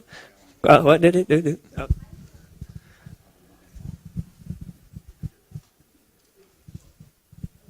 Thank you. Hello. Could I ask you, please, you quote respiratory muscles are rarely affected, and anecdotally from PPA, from the HKPP list, from a variety of other things, that doesn't seem to be the case. And for me it doesn't make sense, because at least 9/10 of respiration are voluntary muscles. Is there actually an origin to the reference of this, that respiratory muscles aren't affected? Because it seems to be repeated unreferenced. What I think is with respiratory muscles is meant as a diaphragm, of course, but of the auxiliary respiratory muscles, they are affected, of course. So I think the skeletal muscles. Yeah? So, and I think this is my personal clinical impression. The involvement of the auxiliary skeletal muscles makes the patient's impression of reduced strength of breathing. But I think it's a matter of fact that respiratory muscles are far less affected than skeletal muscles. Would you mind if I ask the room, with anybody who put their hands up who feels that their breathing is significantly affected during paralysis? Okay, so it's not many of us, but it's some. Thank you. I think that it depends, right? It depends on the degree to which you're paralyzed. Yeah. I never had a problem with respiration until I induced that attack on YouTube, and then subsequently had a bad attack at a periodic paralysis conference a couple of years ago, where I was having difficulty talking, and I thought that kind of paralysis never happens to me. I have a different kind. It's just a matter of degree, and unfortunately, there's some folks that when they go down, that it's immediate that their accessory respiratory muscles aren't working, and they have a hard time talking and breathing. So it's just a matter of degree. And I just feel like maybe the kind of hypo-PP that is the most common out there, that is most likely to be seen and reported, may not always present that way, which is the origin. I don't know. Because certainly, I mean, I've tried to find, every time it's repeated in a publication, it's not referenced. And I've spent some time trying to chase the actual original paper that said respiratory muscles were not affected, and I've never been able to find it. So I wonder if, Dr. Weber, you please repeat it. I was catch. I'm sorry.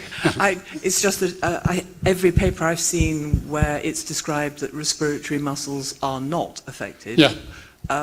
That comment is never referenced. Yeah. And I've never been able to find a publication that shows, you know, these are our patients and X% were affected. That's all. I don't know if this will come out on the internet, I'll scream, but some of the very earliest descriptions, 1930s, Diamond and Daniels, were just astounded at how weak these patients were.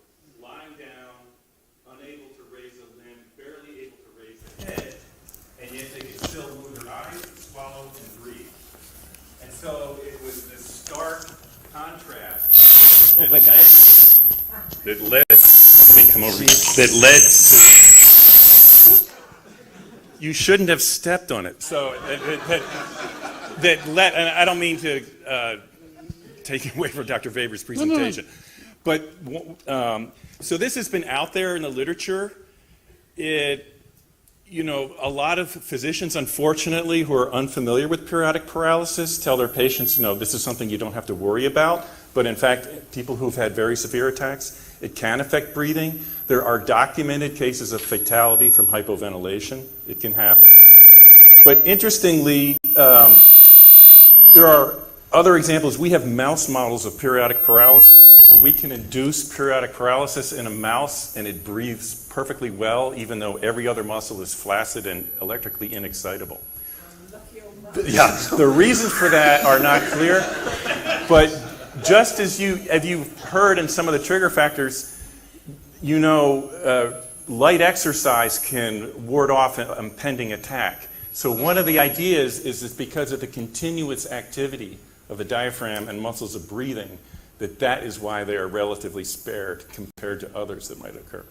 But it's not known, as Dr. Weber said. Dr. Cannon, what would you consider light exercise? You have to personalize that. Just like we've heard about everybody's triggers are different, everybody's level of exercise necessary to prevent an attack are different.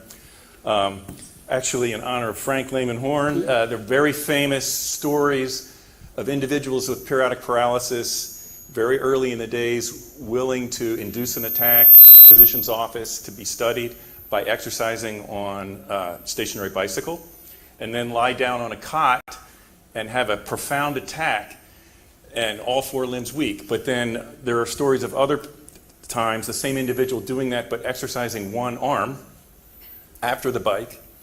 3 limbs get weak, but not the one that's exercising. So there's just amazing data about how light levels of activity can regionally protect one area. So certainly something like that might be happening in the diaphragm. So then do you think it's the blood circulation that makes it go quite well, or is it actually activity itself? I think it's local activity and local things that are happening in the muscle would be what I would guess. So, yeah, your show. So. Well, Sir. Thank you. Yes, Dr. Weber, please. Could you tell me if it's rare to have elements of hyper and hypo PP together? you mean both disorders Yes. in one patient? Yes. I think it depends on the mutation. One of my slides says I think it would be a better explanation if you have that the shift is the shift of the potassium concentration outside the cell. That's the main thing, and I would call it hypo. If there's a downward shift, an improvement, an upward shift, and vice versa. So if you apply this kind of definition, I would say it can be in the same both diseases in one patient, if you want that. Yeah. Thank you. Yeah. Thank you. Yeah?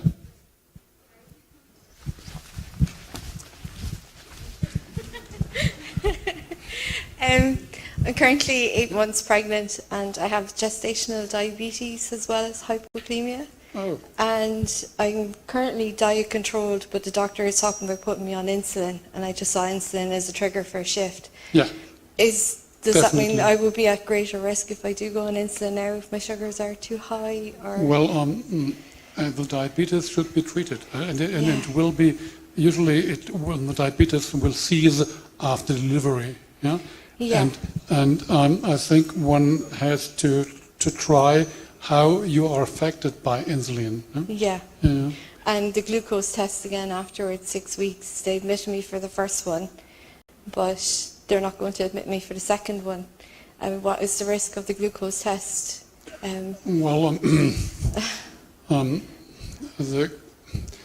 have you ever had before high carbohydrate-rich meals in your personal case relevant triggers? Yeah. Yes. Yeah. And how often? Well, my triggers have increased since the attacks have increased since I got pregnant. But well, if that is absolutely clear, I wouldn't do the carbohydrate test because it's no additional information. Okay. Yeah, other in my sense. Okay. Yeah. Yeah, that's perfect. That's all I wanted to say. Thanks. Thank you. Yeah. Dr. Weaver, our son Matthew's 14. The last year's been really tough because he's been going through puberty. So he's really grown vertically about a foot, put on no additional weight, and his attacks have really increased a lot, quite regularly in the morning. So I have a question relating to, in your experience, what kind of dosage, perhaps time-release dosage? We wake up a lot in the middle of the night. We'd prefer not to do that if we could get around it. So how do we load him up before he goes to bed? That's the first question. The second question is a question that somehow we think we found an answer on Facebook that we're having quite a debate about, and that is drinking caffeine-free Diet Coke, which he's convinced himself, because of the preservative, which is potassium benzoate, he believes that it's actually making him feel better. Yeah. And there's a bunch of people on Facebook that actually agree with that. Yeah, and I have some patients who would agree with that too. If it helps him, why not? The first question, what is the regular medication of your son? What does he... So right now he's on 250 milligrams of Diamox twice a day. Yeah. He's also on a Plaranon, 25 milligrams in the morning and at night. So he takes that twice a day. And then prophylactically, he takes potassium citrate. We live in Canada, so that's called K-Lite. And he probably has the equivalent of 7 of those a day. If he has still regular episode in the morning, the first thing I would do, increase the Plaranon. Increase the Plaranon? Yeah. So more than 25 milligrams twice a day? Yeah. Up to what? Well, 50 milligrams twice a day? Or do you just kind of titrate your way up? Titrate, but I usually do not take the upper limits of the cardiologist. Cardiology upper limit is 50 milligrams a day, and I have some patients who need 100, 200, 300 milligrams a day. Wow. And I find it, if it tolerates it, a rather effective medication. Because he weighs about 50 kilograms right now. He's a skinny kid.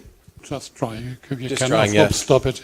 Is there some point where you'd substitute in some of these other things? We haven't tried whatever it's called, triametrine or amiloride. We haven't tried any of those. Yes, but if you have in these dosages, you have both Diamox and Plaranon not outscaled. You have still room for improvement, room for doses increasing. And if we were to increase the Plaranon, this will be my last question. If we were to increase the Plaranon, does that require an adjustment in the Diamox as well? Not necessarily. Might be the case. Not necessarily. Not necessarily. Yeah. Okay. Thank you.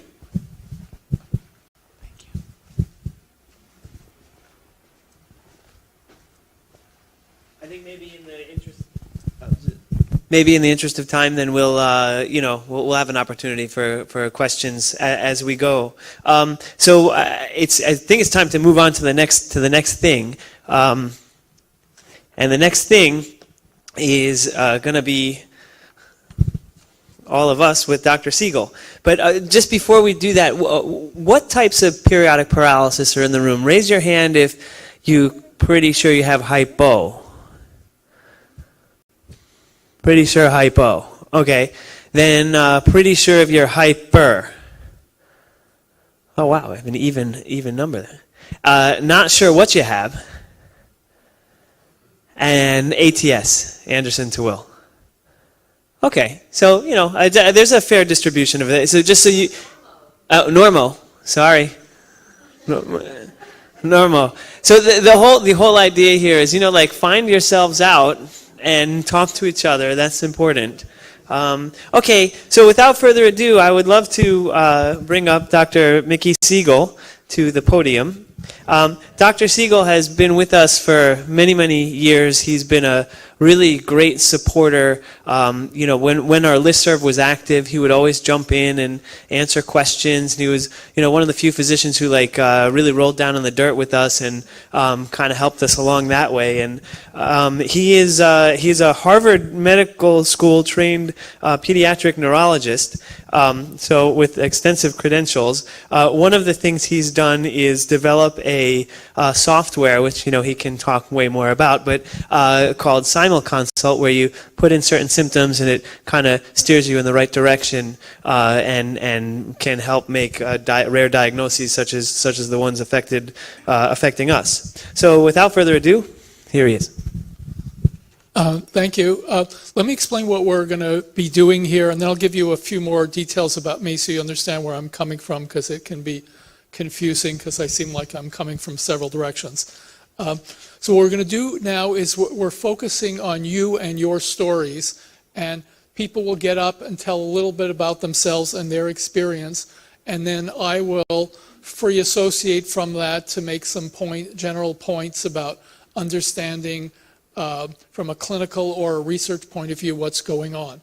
And I bring to this several types of background. One is I'm a pediatric neurologist, and so I'm familiar with the clinical background, but I'm also a neurophysiologist, and I first became involved in periodic paralysis based in part on my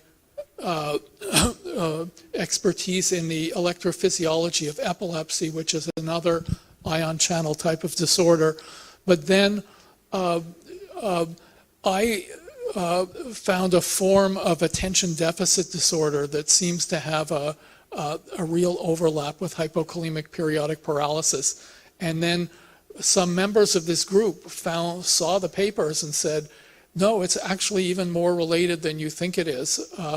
And there's a form of periodic paralysis where people also have ineffectiveness of the local anesthetic lidocaine that you've seen mentioned and is mentioned up there.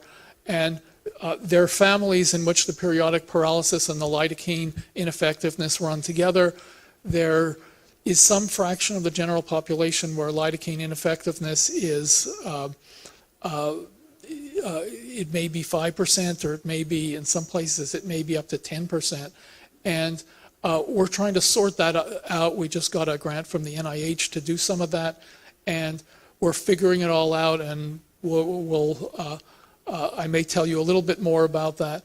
But, and some of those insights came together from doing the software to diagnose rare diseases, when somebody would come to me and they would think, oh, if you're doing diagnostic software, you must know everything about every rare disease. But in fact, the reason one does diagnostic software is one wonders, how can one possibly keep in your mind all these rare diseases? And so anyway, I may show, if we have time, I'll try to show you the software tomorrow, just to give you a sense of how doctors think and why they ask about this or that, or so forth. And we also use it as a front end for genome analysis. And sorry, it's cold in the room. We understand that. So there are blankets over there. If you want one, just raise your hand. Shelley will give you. And we're trying to address it. So anyway, so that's where I'm coming from. But we're starting out with you folks, and we did this for the first time last year in Arizona. And someone will go around and hand a microphone to one of you who will tell about you and tell about yourself. And then if there's some interesting point to make from it, I'll try to make it. And while people are deciding who's going to be the first to talk, it was mentioned earlier about about fluorescent lights, and that people actually have paralysis episodes from exposure to what is probably not the fluorescent lights themselves. It's probably to the electrical power from that. And we found out about that through you folks. And as you've heard, one of the big dangers in having hypokalemic periodic paralysis is that people tell you you're crazy and then you're imagining it. And I have this sort of frightening memory of when I was a resident in neurology, how they took us to a patient's bedside and demonstrated how you could tell when somebody was faking. And it haunts me when I think back to that this person could easily have had periodic paralysis, and the people who are teaching me these rules of thumb just didn't teach me good rules of thumb. And I've really tried very hard to pester neurologists to get this one right. But with the electromagnetic field, not only will the patient be told that they're crazy, but probably the doctors describing it will be told that they're crazy. So once we find the genetic basis for the lidocaine ineffectiveness, we hope to go back and then study people who have, we think it's the lidocaine ineffective type, who tend to have the problem with the electric field. And so we think that if we study it in the context of a genetically proven mutation, nobody's going to tell us we're crazy, and nobody's going to worry that they have to take down every power line in the civilized world. Okay, somebody ready to get this going? I was at an Irish music pub crawl last night where people had to get up, and people from the audience to get up and sing, and I think that was probably harder to imagine than people doing this, which worked out really well when we did it last time. Hi, I wanted to ask a question on behalf of my son Sam. He's got Anderson Torwell. He's just turned 16, and like all 16-year-olds, he's really interested only in fitting in. He wants to go to the gym with his mates, but he's having a lot of problems with pain in his arms, lifting, and his wrists and his elbows. And we're getting a lot of conflicting advice. So my question is, there's one physio telling him not to lift anything at all, no weights at all, just to lift his own arm. And there's another physio telling him to lift until he feels pain and then stop. And he says that's no good because that's only about 30 seconds. And then there's another physio saying, push through the pain. But we don't want him to get tears in his muscles or any lasting damage. So what is the proper advice, please? Okay, I will discourse on that a little bit, but I think there's other people who could say more than I could about that.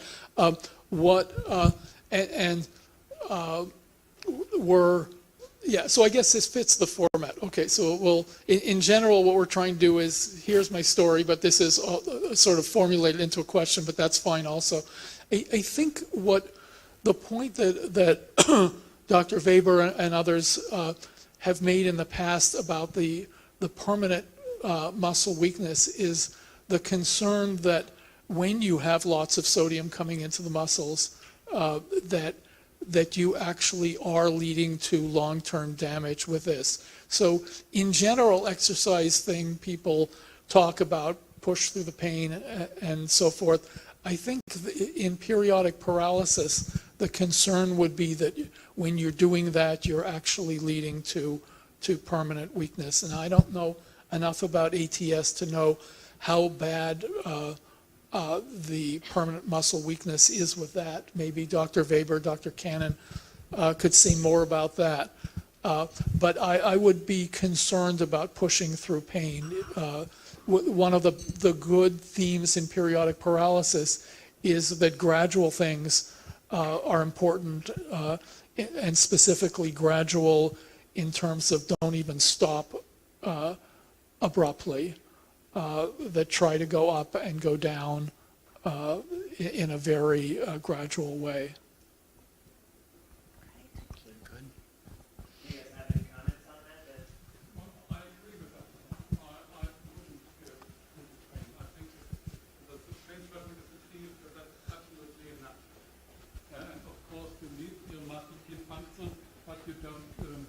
You should not overstress them, of course. Yeah.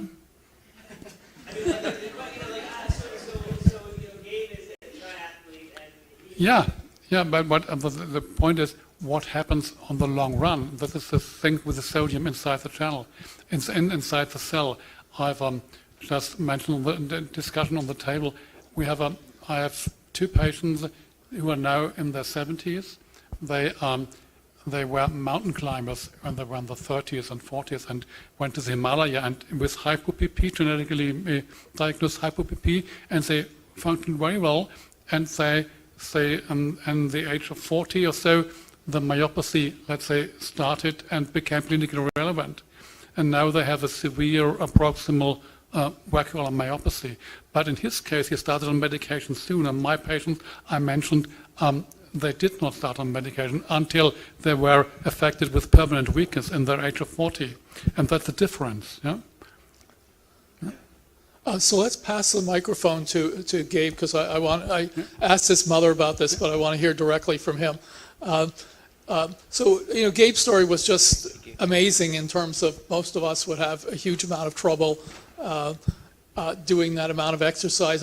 For the Scottsdale meeting, most of what I packed was my rollerblades, and I rollerbladed 60 miles or so while I was there.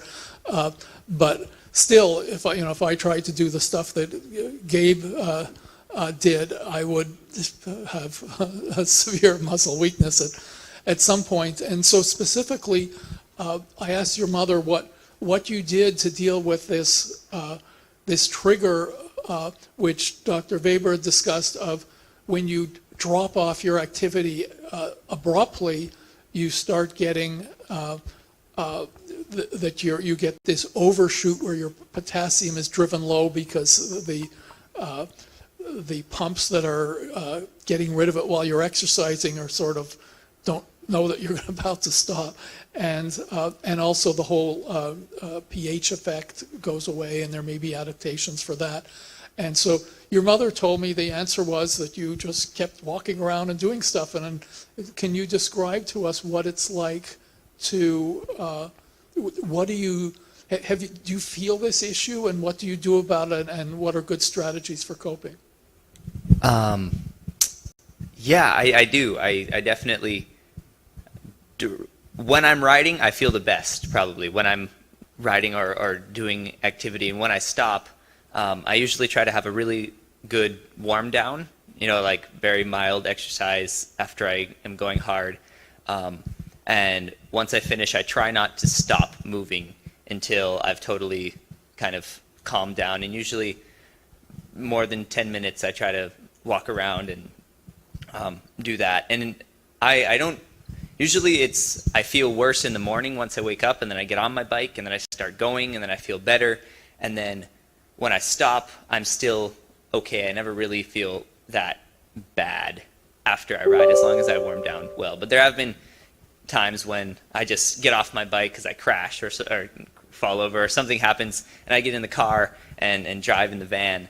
And definitely, when you get out again, it takes a while to get back up, I think. Because it must be particularly difficult for you, because I think of myself of not having any of these conditions, and if I'm really tired, I just stop, and that's fine for me. But it's a much more difficult situation if you know that you can't get to the point where you're so tired that you have to stop, because stopping is a problem. And so you have to stop slightly before then, and then gradually ramp down. Right, yeah, and I think that's what happened with my triathlon paralysis, is when I just stopped, I couldn't do anything else. But usually I have enough left in me, I think. I think it's pretty hard for me to totally waste myself, but I think also just the muscle fitness that I have after riding so much really helped with the not feeling as bad afterwards, maybe. Great. I mean, the net is that for any one person, there is a trial and error. There is a trial and error that happens with exercise, and you're going to try one time to push really hard, and you're going to see the after effects is either you're okay or not, and other times you're going to not push that much, and you're going to see that you're also not getting that strong as you want. And at some point there's a happy medium, and you're going to find maybe it's more cardio, maybe it's more weightlifting, maybe it's not, resistance versus not resistance. So part of this is trial and error. I will say, it's just also from anecdote of working out hard, that sometimes I'll work out really hard in the morning, and in the evening I'll be okay. First of all, I'm going to be really hungry after working out, so my caloric intake is going to be more. And in order just to keep up with my basic caloric needs, that puts me in attack. So then I take more potassium. So I'll prophylactically take the same amount of potassium as I did before working out, same amount again that night, so that I don't wake up at 4 in the morning not being able to move. And you play that game a little bit, and then you also may recognize that over time your potassium needs increase. And what I had initially written in this article I wrote back then, that 60 milliequivalents and don't go above 100 without checking, and that's probably too conservative if you think about it. And there's many people who need a whole lot more than that. So it's a little personalized, and maybe there's no hard, fast rules yet. One of the things that Jake mentioned that you should all know about is he's written what, as far as I know, is the best article about how to treat hypokalemic periodic paralysis. I came in mostly from the diagnostic area, and even when I was seeing patients, I wasn't seeing a whole lot of patients, and I was much more involved in research and in diagnosis. But his article about how to treat hypokalemic periodic paralysis and give potassium and other medications is the best article that I know of, and we refer to it often as we're doing various things and mentioning. You'll find in some of the general articles, like some of the general overall articles, like in Gene Reviews and so forth, and a few of us, together with the late Dr. Frank Lehman Horn, put together what we called an owner's manual for hypokalemic periodic paralysis, where we basically had people on the listserv said, write up all this stuff so we can just sort of have a central document with it. And they submitted the questions, and we wrote some answers, and they said, no, change this, and so forth. And so we have that up on the web. If you just search for patient owner's manual, hypokalemic periodic paralysis, you'll find that, and has a lot of helpful information. And we specifically refer to this Dr. Levitt's article on treatment as well. Okay, next singer. Hi, I find that throughout my life, my teens, my 20s, 30s, it's during exertion that will bring on an attack. And I was diagnosed with normokalemic way back in primary school. I also find that periods when I'm very nervous, if I'm about to make a speech, and I remember a while back I had to make a speech, there were cameras and so on, the whole lot there. And I found that if I drink lots of water, really, really, really hydrate, it can stymie an attack. Now, I'm on no medication of any kind, and I suppose that's why I'm here. I just want to know, what should I do about all of this?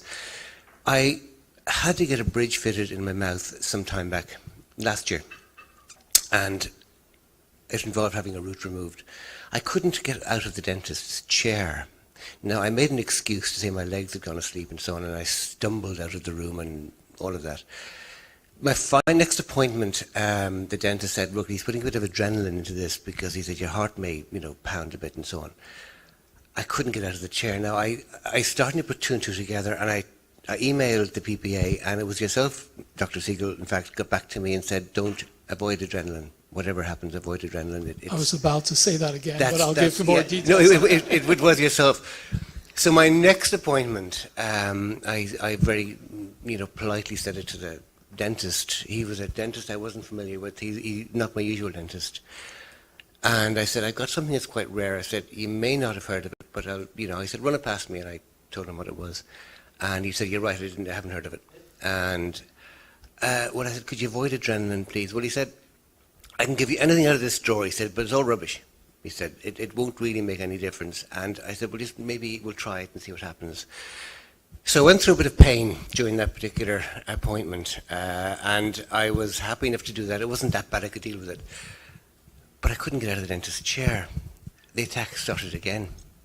And he said, well, look, that's the body's own adrenaline. You could have had anything that I have in this drawer, but you chose not to, and look at the result. What do I do? Okay, I'll have several things, including that there should be something else in his drawer, if there isn't. But so let me just say a few general things about dentists, because lots of you will go to dentists. And in Boston on the radio, we have these ads for Dr. Mark R. Turner, where the R stands for relaxation, where they basically put people under general anesthesia for these issues, and it like drives me nuts. Every time I wonder, oh, maybe I should focus more on other things. No, I said, no, I'm doing this. And so there's several things about dentists. One is that just being at the dentist releases epinephrine, and as Dr. Weber and others have mentioned, the epinephrine drives your potassium low and can trigger attacks in itself.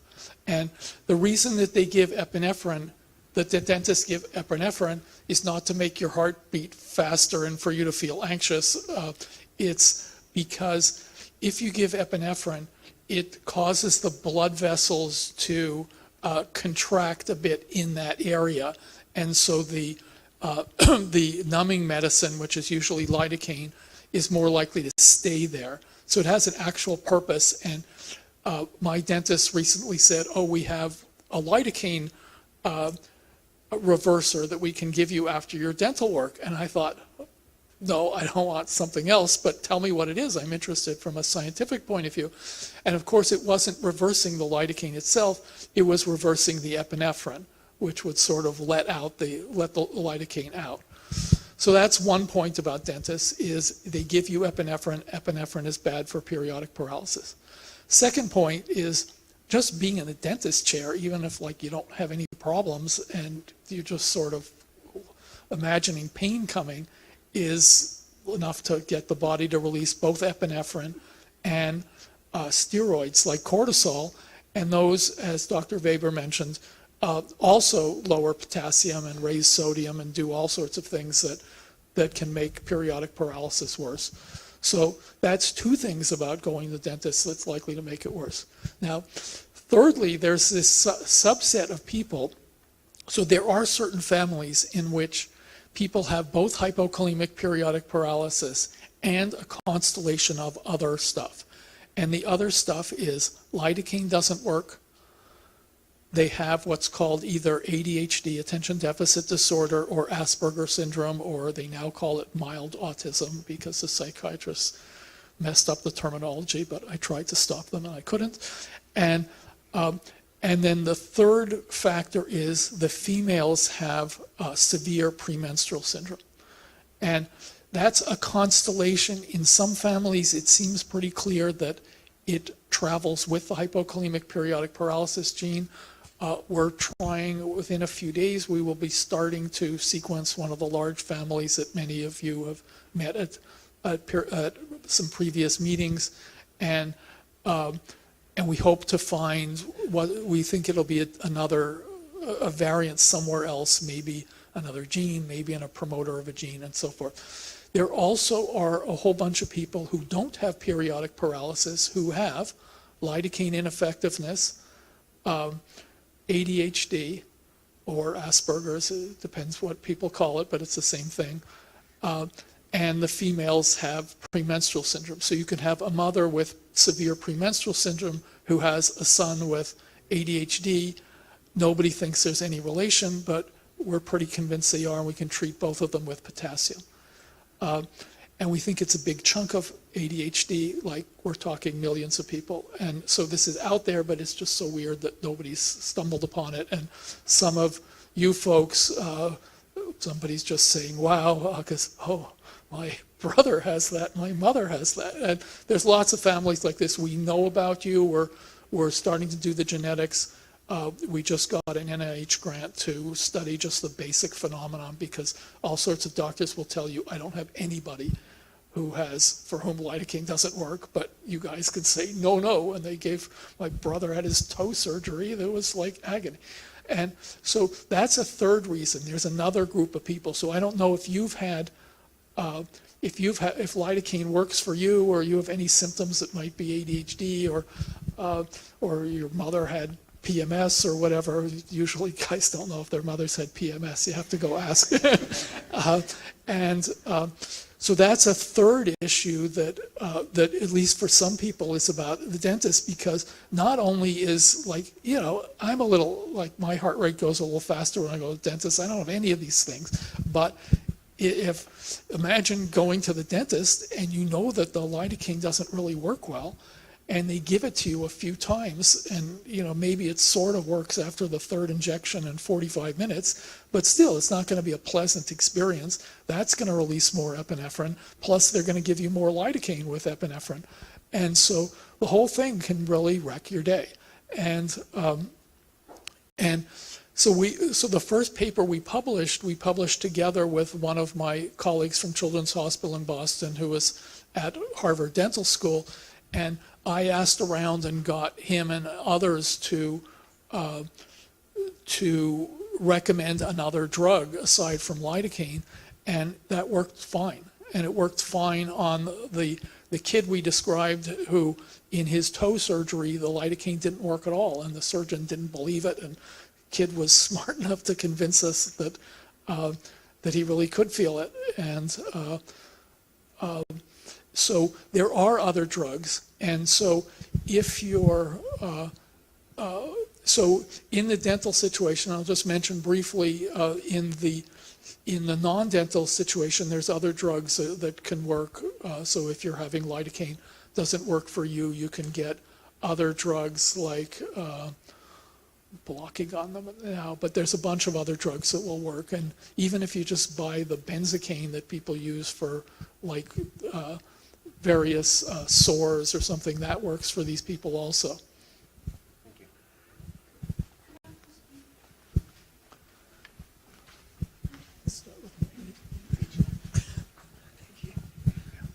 May I just add something just briefly, because this is an issue I had, and I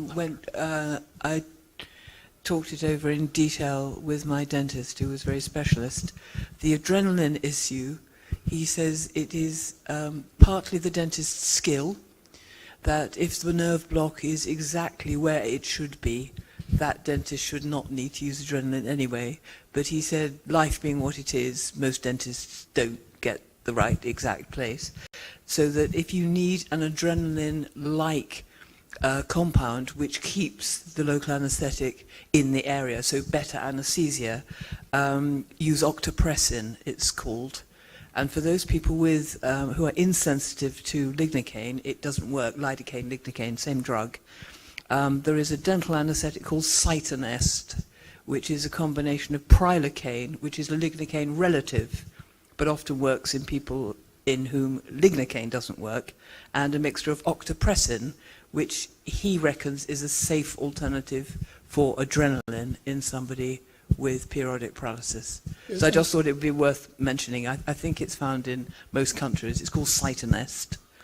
That's interesting. So I forget if I mentioned the name of the drug. That there'll be different drugs available in different countries. So one that's widely available in the United States is Articaine, but I think the Articaine comes with epinephrine. So it's for somebody who just has all they have is ADHD variety. A little bit of epinephrine is not going to be a big problem, but obviously if you're going to be paralyzed, it is. And so this is interesting if it's. Please write that down and give it to me later, and I should know about this. This was a lot of detail with me. Yeah, well, that's terrific, and I mean it's one of the great things of these meetings is that you tend to get both people with medical background and just people who are smart people in general for whom this has become a big issue because it affects them and their family, and that's when I gave my first talk at one of these meetings. I described the three ahas that allowed us to get to this point, and one of them was from members of this group who basically told me about this whole actual overlap between hypokalemic periodic paralysis and this sensory overstimulation syndrome that we've described. And there's a lot of great knowledge out from the stuff that you know, and just because we're not mentioning something doesn't seem, you shouldn't think that it's necessarily unrelated. So one of the things that came out of one of the meetings before I got involved, but I heard the stories about it, was that the association of muscle cramps with periodic paralysis was not well described. It was certainly, it wouldn't appear in the review article. Somebody somewhere may have described it. but somebody asked for a show of hands at one of these meetings, and lots of people said that they had them, and it makes perfect sense given that, as you saw from Dr. Weber's talk, what is happening in this situation is you can imagine two different types of paralysis of muscle. One is that you just make the muscle completely inexcitable, as you could do just by blocking everything, and you wouldn't expect cramps with that because just nothing's happening. But what's happening here is what's called a depolarizing paralysis, where you're reducing the amount of voltage across the cell, and so that's referred to as depolarizing. And that's normally the trigger for contractions and so forth. So this is exactly the sort of situation where one does expect cramps. So it made a lot of sense scientifically, but we were basically didn't just say, hey, scientifically it should be that you would expect cramps. Why is nobody telling us about cramps? It was people telling us about cramps, and it was clear that most people had them. And what's interesting with this ADHD, sensory overstimulation disorder, is they have cramps too. And nobody defined cramps as part of ADHD, but if you go around asking people with ADHD about cramps, oh yeah, I have these really bad cramps, and we know to ask about them. And I can't criticize my colleagues for not doing it because it never occurred to me either. But the way we learn these things is by listening to you folks telling us what's going on, and we know a fair amount about the science, and we put those together and can figure out all sorts of stuff. So these are hugely important for sharing these various insights, because it's not just that we can tell you what's going on, but you can tell us what is going on.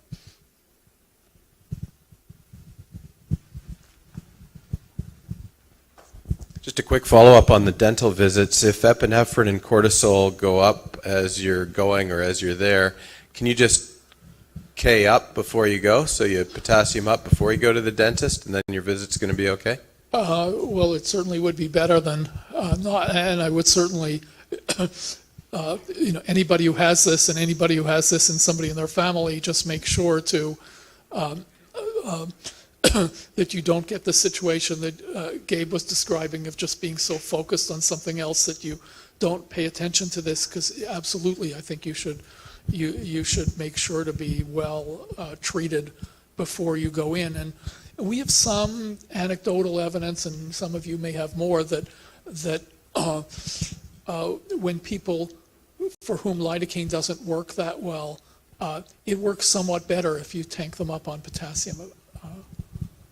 And so we don't think, it's not this absolute doesn't work at all. What we think is going on is lidocaine works on the sodium channels, and the whole way an excitable cell works is on the balance between, I'll oversimplify a bit, but the balance between sodium currents that are exciting you and by making the voltage more positive, and potassium currents that are inhibiting or quieting down the cell and makes the cell more farther from the normal firing point. I'm trying to use my words carefully because I know that Dr. Cannon and Dr. Weber are going to say, well, but there's also this phenomenon. But that's sort of the general, and this is the same reason that Dr. Weber referred to paradoxical depolarization, because it was surprising, but so I'm giving you the first order description. But basically what we think is going on in the lidocaine situation is that just these people are closer to their cells being excitable than other people are. And so we don't think that it's just lidocaine doesn't work at all. It's just you got to hit them harder to knock them out, basically. And so yes, we think that if you take more potassium and make it so that this is less an issue, that you can overcome it to a significant degree. And if you take a sort of very long-term historical perspective, what's the difference between us and our ancestors a few thousand years ago? We're eating a lot more sodium, we're eating less potassium, we're often in the air conditioning, and we're not losing as much sodium as we would in the summer and so forth. And we're setting ourselves up to be much more affected by these sorts of diseases. Now, the types of things we're talking about here in terms of people having these actual paralysis episodes are just, the tip of the iceberg of the worst part of the consequences of these things. But for the people with just the ADHD and cramps form, that's much more common, and we're seeing a lot more of that now. And part of the reason we're probably seeing it is people are having more salt and sugar and less potassium, less exercise, more air conditioning, and all these things that we associate as good things, they have their consequences. Just a quick question from my mum relating to the dental topic, the anesthetics. She's saying that if she has a dental procedure done and she is given the anesthetics that have adrenaline in it, she can't take those at all because of her, well, firstly of her suspected ATS and her heart reacting very badly to the adrenaline part. And if she has the anesthetics that are without adrenaline, she's still getting loads of attacks. She's going to be suffering from the paralysis for a couple hours, and she's going to be numb. It's just extremely strong for her, even though it's maybe a tenth of the usual doses. So the question she's asking is there any alternative? What should she be doing? She can't always, go through that for every minor procedure when she's reacting like that. Well, one thing you should do if you know, so certainly, so that this is complicated because there's two issues here, and so let me just address each of them separately. One is there's people for whom epinephrine, also called adrenaline, depending on your country, is, there's people for whom that, in fact, probably most of you, that is something that can trigger an episode because of its effect on potassium. So that is one factor, and you can ask dentists to get lidocaine without epinephrine. It does exist. Everybody can order it. It's not a standard thing, but if you tell them about it in advance, they will do it. Similarly, if lidocaine doesn't work, you can ask them in advance to order these other drugs that will work, but you can't just show up and expect that they'll have it, because they'll say, no, we don't have it, let's just try this way. And so you have to know to give them, a few days or a week's notice, and they can order these things. And when we're doing this study on lidocaine, we're going to be using lidocaine without epinephrine, just because we don't want to be studying two drugs at once. As to what you can do, it sounds like what you're describing is that some of what you're describing is due to just the fear of the episode itself. And so that may be a situation where some sort of anti-anxiety drug will help get you through it. But basically, you should make sure that you're not just causing pain and then treating that as an anxiety disorder. But so the advice would be absolutely avoid the epinephrine, but you may need to do something else to deal with the body's own production of steroids or epinephrine, because certainly going to the dentist can do both of those.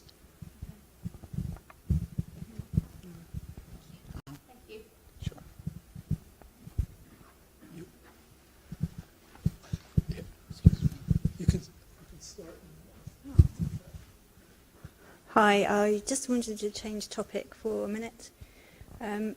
My brother has Anderson's, well, all my family have Anderson's, but one of my brothers is having quite a lot of problems with mobility. He's not really able to work and he's in a lot of pain.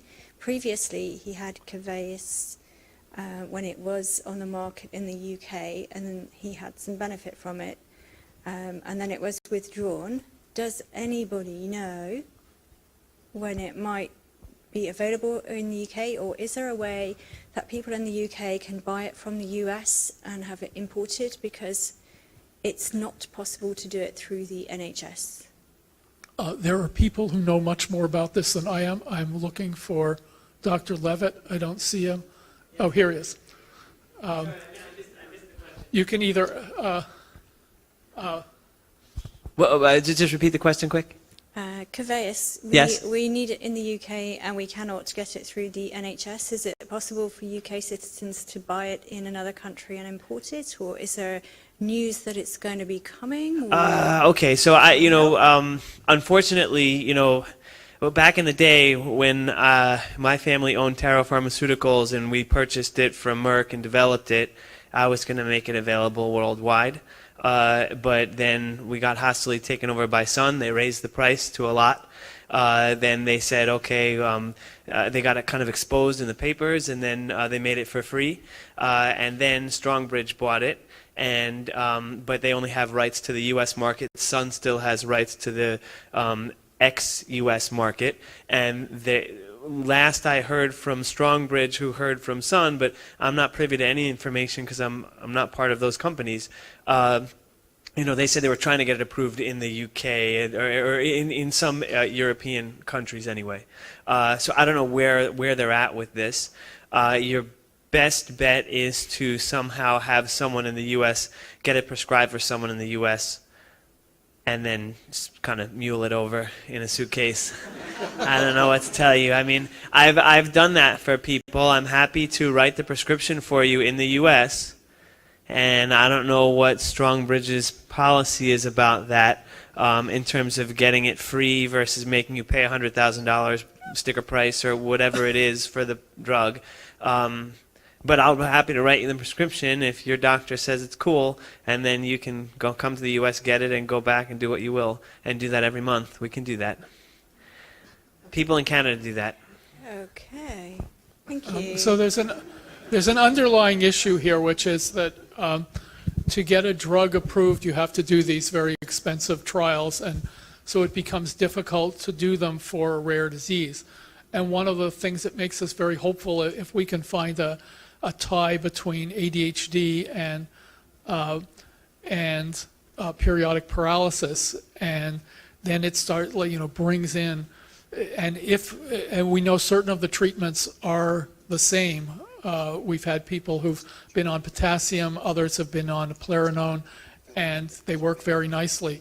And so one of the hopes is if we can really show that the therapy is very similar for both of these, it tends to bring in a huge market that could then knock the costs down lower. And so, that gives us some hope, but obviously doesn't solve the immediate issue.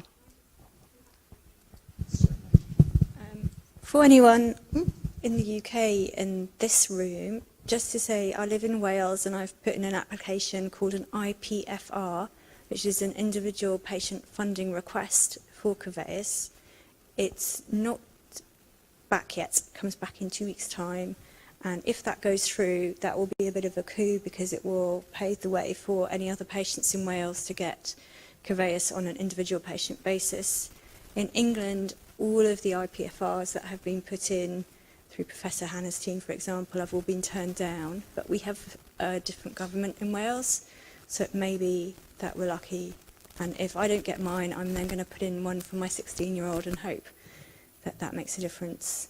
So I will These are tremendously difficult issues. I brought this to one of the Pulitzer Prize-winning journalists at the Wall Street Journal years ago when this first started with some other medication with the prices getting jacked up like 100-fold.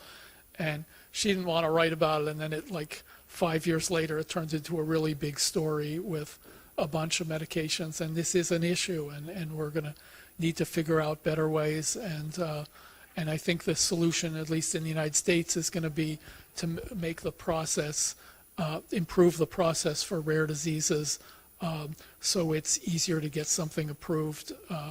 But obviously, turning something into a non-rare disease has its advantages, but is seldom done. Seldom can be done. Yes, and maybe I can comment on the Dutch situation. I know that Frank Weber also has some experience in Germany, but I'm also having very much trouble getting patients on diclofenac, and Sun Pharmaceutical is quite helpful now. But in the Dutch healthcare system, because this is all off-label treatment, right? These drugs are not indicated for periodic paralysis in the Netherlands or in Europe. It is now FDA approved, but still not in the European Union and UK for now. But it's quite difficult, and I'm going to talk about Mexilatine on Sunday for non-dystrophic myotonia, and we had a similar walk to getting coverage decision. So also one of the patients then entered this application saying it's not right that this is not covered because there are randomized controlled trials that show that it's beneficial, and this is the case for diclofenac now, with 2 randomized controlled trials showing positive effects. So actually you would say this is enough evidence to get it covered. So I just want to, well, praise you for getting this on your own initiative, and hope that it will help patients with periodic paralysis as it did for the patients with non-dystrophic myotonia and Mexilatine. Meanwhile, we're just hoping to get this orphan drug designation labeling for diclofenac for periodic paralysis. So that's my experience in the Netherlands. May I just add a comment to that? I was trying to get diclofenac for a friend in a non-European country, but who doesn't have access to it.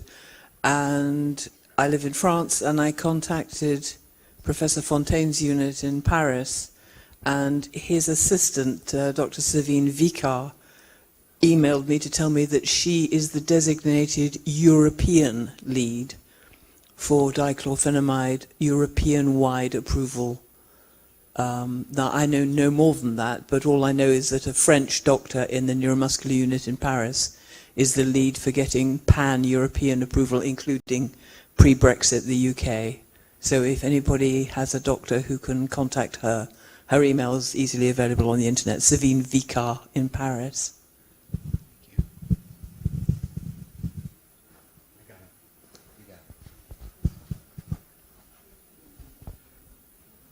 2 years ago, I could get 1 year ago, I could get the Cavies. My healthcare insurance was willing to pay for it, the $4,500 euros for Thomas, my son, and for me. But we only we had fill in a lot of papers. The only thing we were searching was a Dutch doctor who was willing to sign every year the papers. So that's the only trouble we had. That sounds easier than most places. Yeah, and because we have a German diagnosis, it was not recognized in the Netherlands, and still is not. So.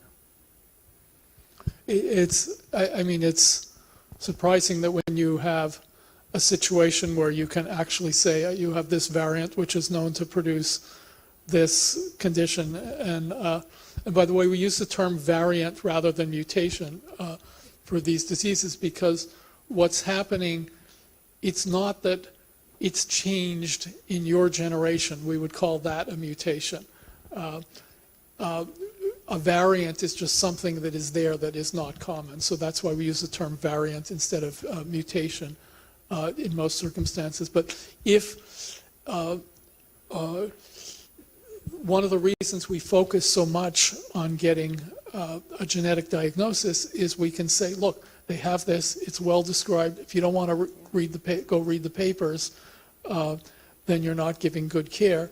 And that's why we're trying to find, as Dr. Weber mentioned, that we have the genes for, we can find the variant in 2/3 of people who have stories like as having hypokalemic periodic paralysis. We're trying to find the other forms, and because then we can do the same analysis, we can put them into different categories. We can do things like then say, okay, the people who have this third gene, they're the ones who seem to have trouble with electromagnetic fields, and we're going to go figure out the problem there. And that's why we focus so much on the process of diagnosis, because it really, it takes the art out of what they have and puts the art, there's still going to be art in, well, what can we do about it within the resources that we have?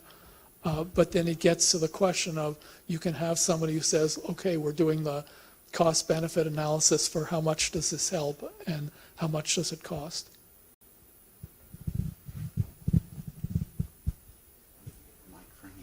Thank you.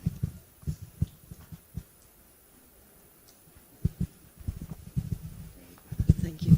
I have two questions, because what Irm says, I also have this in Belgium.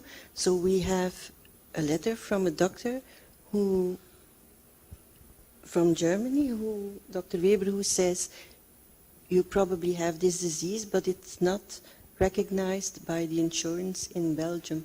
So what do we have to do? We have a paper from a doctor, and they don't believe us. Well, there's even a problem that comes before that, that we're having a lot in the United States, which is what is somebody going to approve the genetic testing in the first place? And so we have a lot of situations where somebody could have a whole bunch of other things. You can't just do 2, 3 tests to check, as you could with periodic paralysis at the moment, where there's sort of only 2 genes that are really very convincingly associated with periodic paralysis. There's some that may have a small effect, but there's basically a sodium channel and a calcium channel gene. And so we face the issue of somebody won't approve genetic testing in general because you're looking for 20 different types of things. But typically, when you get down to the situation of, I know you have this particular variant, the question comes up in periodic paralysis of, it's not like Kvass is the only treatment for. If it were the only treatment, it would be a much simpler case to make. But there are other treatments, but many people have found that those won't work well, and the Kvass is the best way. And so that's what the payers are. That's where it's getting bogged down, is people are saying, well, is this really the only treatment? Have you exhausted other treatments and so forth? And the price tag is very high.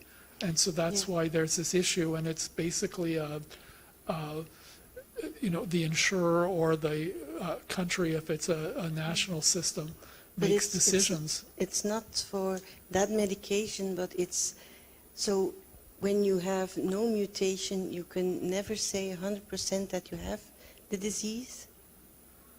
Well, it certainly makes it much harder to make the case. And if, they're talking about $100,000 a year, if you can't prove that you have the disease, people aren't going to say, well, let's just try it. I mean, in some circumstances they may, but.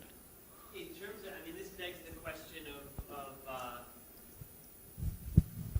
This begs the question of the need for, official diagnostic criteria. And I don't know if Dr. Weber or Steve Dr. Cannon can mention, what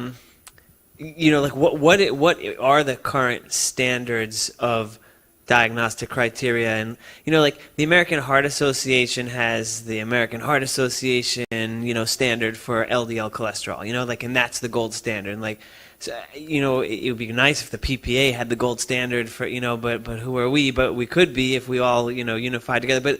But so what do you guys use? Other than obviously gene testing, because it's gene testing, positive genetic test plus. Jeff's coming to you with the mic.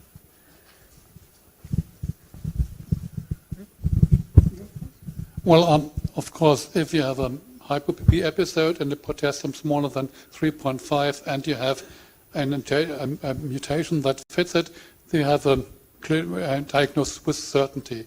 And if you have the clinical picture but without these criteria, I usually use the term most probably, or from a clinical diagnosis without and yet with an unidentified mutation. So I usually call that, or unidentified variation now of clinical a probable disorder. Yeah? And then I call it a possible disorder if I don't have anything like that.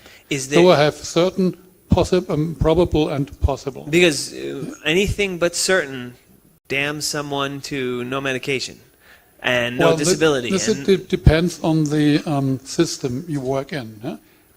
In Germany, So the question, I guess the question is there like a reference? Is there, the 2015, article by the Neuromuscular Working Group, that says, and that's what, what should be the gold standard? I don't know if Dr. Kenny, you want to also? There is no gold standard. Part of the problem is in all rare disorders, you don't have a large enough consortium of people and the resources to put together and establish something like, the Cochrane criterion or something like that. The group in Ulm has published in neuromuscular disorders, and some of those are cited most heavily, and I think the experts, there's a great deal of consensus. So that's the good part. It's not as though there's disagreement amongst the experts. The problem is, certainly for up to a third of the patients who have absolutely classical symptoms consistent with periodic paralysis, there won't be an identified mutation. And a couple of years ago, not too many years ago, it was very difficult even to have access to testing. Fortunately, that barrier is getting reduced because the cost is coming down. One of the consequences of that is now there are a lot of variants of unknown significance. And so that's a new thing to deal with. I would just add, with all of this, I'm not aware of the requirement of genetic confirmation to be eligible for patient assistance and get Keveyis in the United States. I don't think that's true. I don't believe that's true That's either. not true. Because I've been working with Strongbridge on that. And so you're not, quote, in a terrible category if you don't have that magic piece of paper that says here's an identified mutation, therefore I'm eligible for all these things. That would be a travesty if something like that were to happen. So. Yeah. I know there's this new review article with Jeffrey Stedland as first author, I think in Muscle and Nerve. I'm not sure if you're that's kind of what I was alluding to. So that's the latest criteria, but I'm not sure if they're generally accepted. And also the Cochrane paper about treatment in periodic paralysis has the previous, probably clinical diagnostic criteria in it. I can put it in my slides on Sunday morning. I think these references will be helpful because for the folks who are struggling with, their doctor is neither here nor there about it, if they can at least demonstrate objectively that they meet these, published criteria, that might be your best bet at, securing treatment. If, obviously, I'm a dermatologist, so I actually don't treat these disorders, but if I were a neurologist, I might, think about treating people empirically, because the medications we're talking about are reasonably safe and on the spectrum of safety of meds. And, if you respond, well, that's great. Who cares what you have? If you take the medicine and you feel better, I don't care what I call your disease. It's better to know, but so I'm more of a practical person like that, but that's not everyone feels comfortable doing that. And there's a large medical legal risk also with a doctor treating something that they don't feel they know what they're doing and then just giving a medicine, and what happens if harm comes, it's first do no harm, and I guess, better not to treat and let you suffer than to treat and make you go downhill, even if the flip side is maybe you'll get better, but maybe you'll get worse. So if that's unfortunately how medicine, at least medicine in the States, anyway. There's a lot of places where things will operate according to exactly those rules, but there's different rules in different places, and so we're dealing with a whole bunch of different countries here, and in the United States one deals with a whole bunch of different insurance companies, and so there isn't a single one answer, although it sounds like there may be, the Europeans may be standardizing on this issue, and I agree, it shouldn't be absolutely necessary. It's clear that for a third of the people with hypokalemic periodic paralysis, we haven't found the variant, but they look every bit as convincing as the people where we have found it. And one strategy from our point of view is find those variants, and another strategy is just convince people that that they do and they should have access to all appropriate treatments. Dr. Siegel, I have a note here, a question from online. I am ATS2, lidocaine insensitive, and affected by EMF. I find that I need to monitor my mental exertion the same way I need to monitor my physical exertion. So I plan the way and how much I read, study, with the level of difficulty, etc. I set a timer for 15 minutes when I'm reading something technical, and intersperse it with easy physical tasks like gardening, etc. My medical alert dog is very tuned into it as well. Lidocaine not only doesn't work, but it causes heart pain. Well, there's, it's clear that any type of stress is a trigger. And so it could easily be for some people that that the stress of doing very difficult mental things is, releases. If you had a sensor in somebody's vein and you could measure their amount of epinephrine in the blood, it would not be surprising that that would go up under these circumstances, and it would not be surprising that it would have an effect, just like going into a dentist's office. It can affect you, make you more likely to have symptoms just because of the stress involved there. So it seems like a reasonable strategy, and it may sound a little extreme to some of you, particularly those of you who ride hundreds of miles on a bicycle, but the people for whom lidocaine is ineffective they're much more sensitive to some of these things than others. And so I think it's important to keep that in mind. And when somebody tells me that their lidocaine is ineffective for them and they have these symptoms that sound like much more extreme than other people's symptoms, my attitude is that that's what it seems to be from what we hear from other people.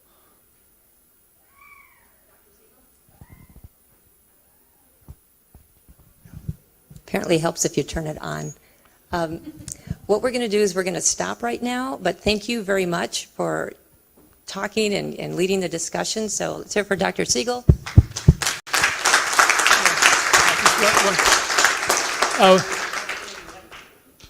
One more thing related to a question that's come up, which we'll try to illustrate, is the whole question of how doctors make a diagnosis. That when I talk tomorrow morning, I'm going to try to give you a feeling for what's going on in somebody's mind doing that, and I'll use diagnostic software to illustrate that. Because there's two ways we make diagnoses. One is we have a set of criteria, but that tends, as Dr. Cannon said, that tends to be what we do for big established diseases where we put together committees and stuff. What actually happens in people's minds is life is much more varied than those guidelines. And we tend to go through what we call a differential diagnosis of the various diseases. And so I'll try to illustrate that using software and using an example of periodic paralysis, and then go on to show you how this can be used as the front end to genome analysis, which is ultimately how we figure out which of the known or which of the unknown diseases that you have. Thank you. This is just the token gift. Thank you so much. I've a previous token gift of a windbreaker that can fit in about this size packing was extraordinarily useful the last few days in Dublin. Good, that was pretty cool. That was a cool gift. This isn't as cool, so sorry. I was going to apologize for not having the lights on, but it would be insincere because it's helped me out a lot. So thank you for bearing with us. We never know what a room is going to be like until we get here. There's no way to know about the lighting. It's different in all places. We're trying to work on that. We're seeing if the hotel has some lights that we can put around the room. but it just makes you more tired and it's kind of harder to focus. What we're going to do is we're going to stop now and put them on very low and give everyone a chance to talk to each other. And also the temperature in here has been very difficult to control. It's been way too cold. So we're working on that. What we're going to do is we're going to get rid of the 2 tables back here because it's much colder, and then just shift everyone up a little. And thank you, lighting master. But I would suggest bringing a light jacket. That would probably be helpful. Okay? Thank you.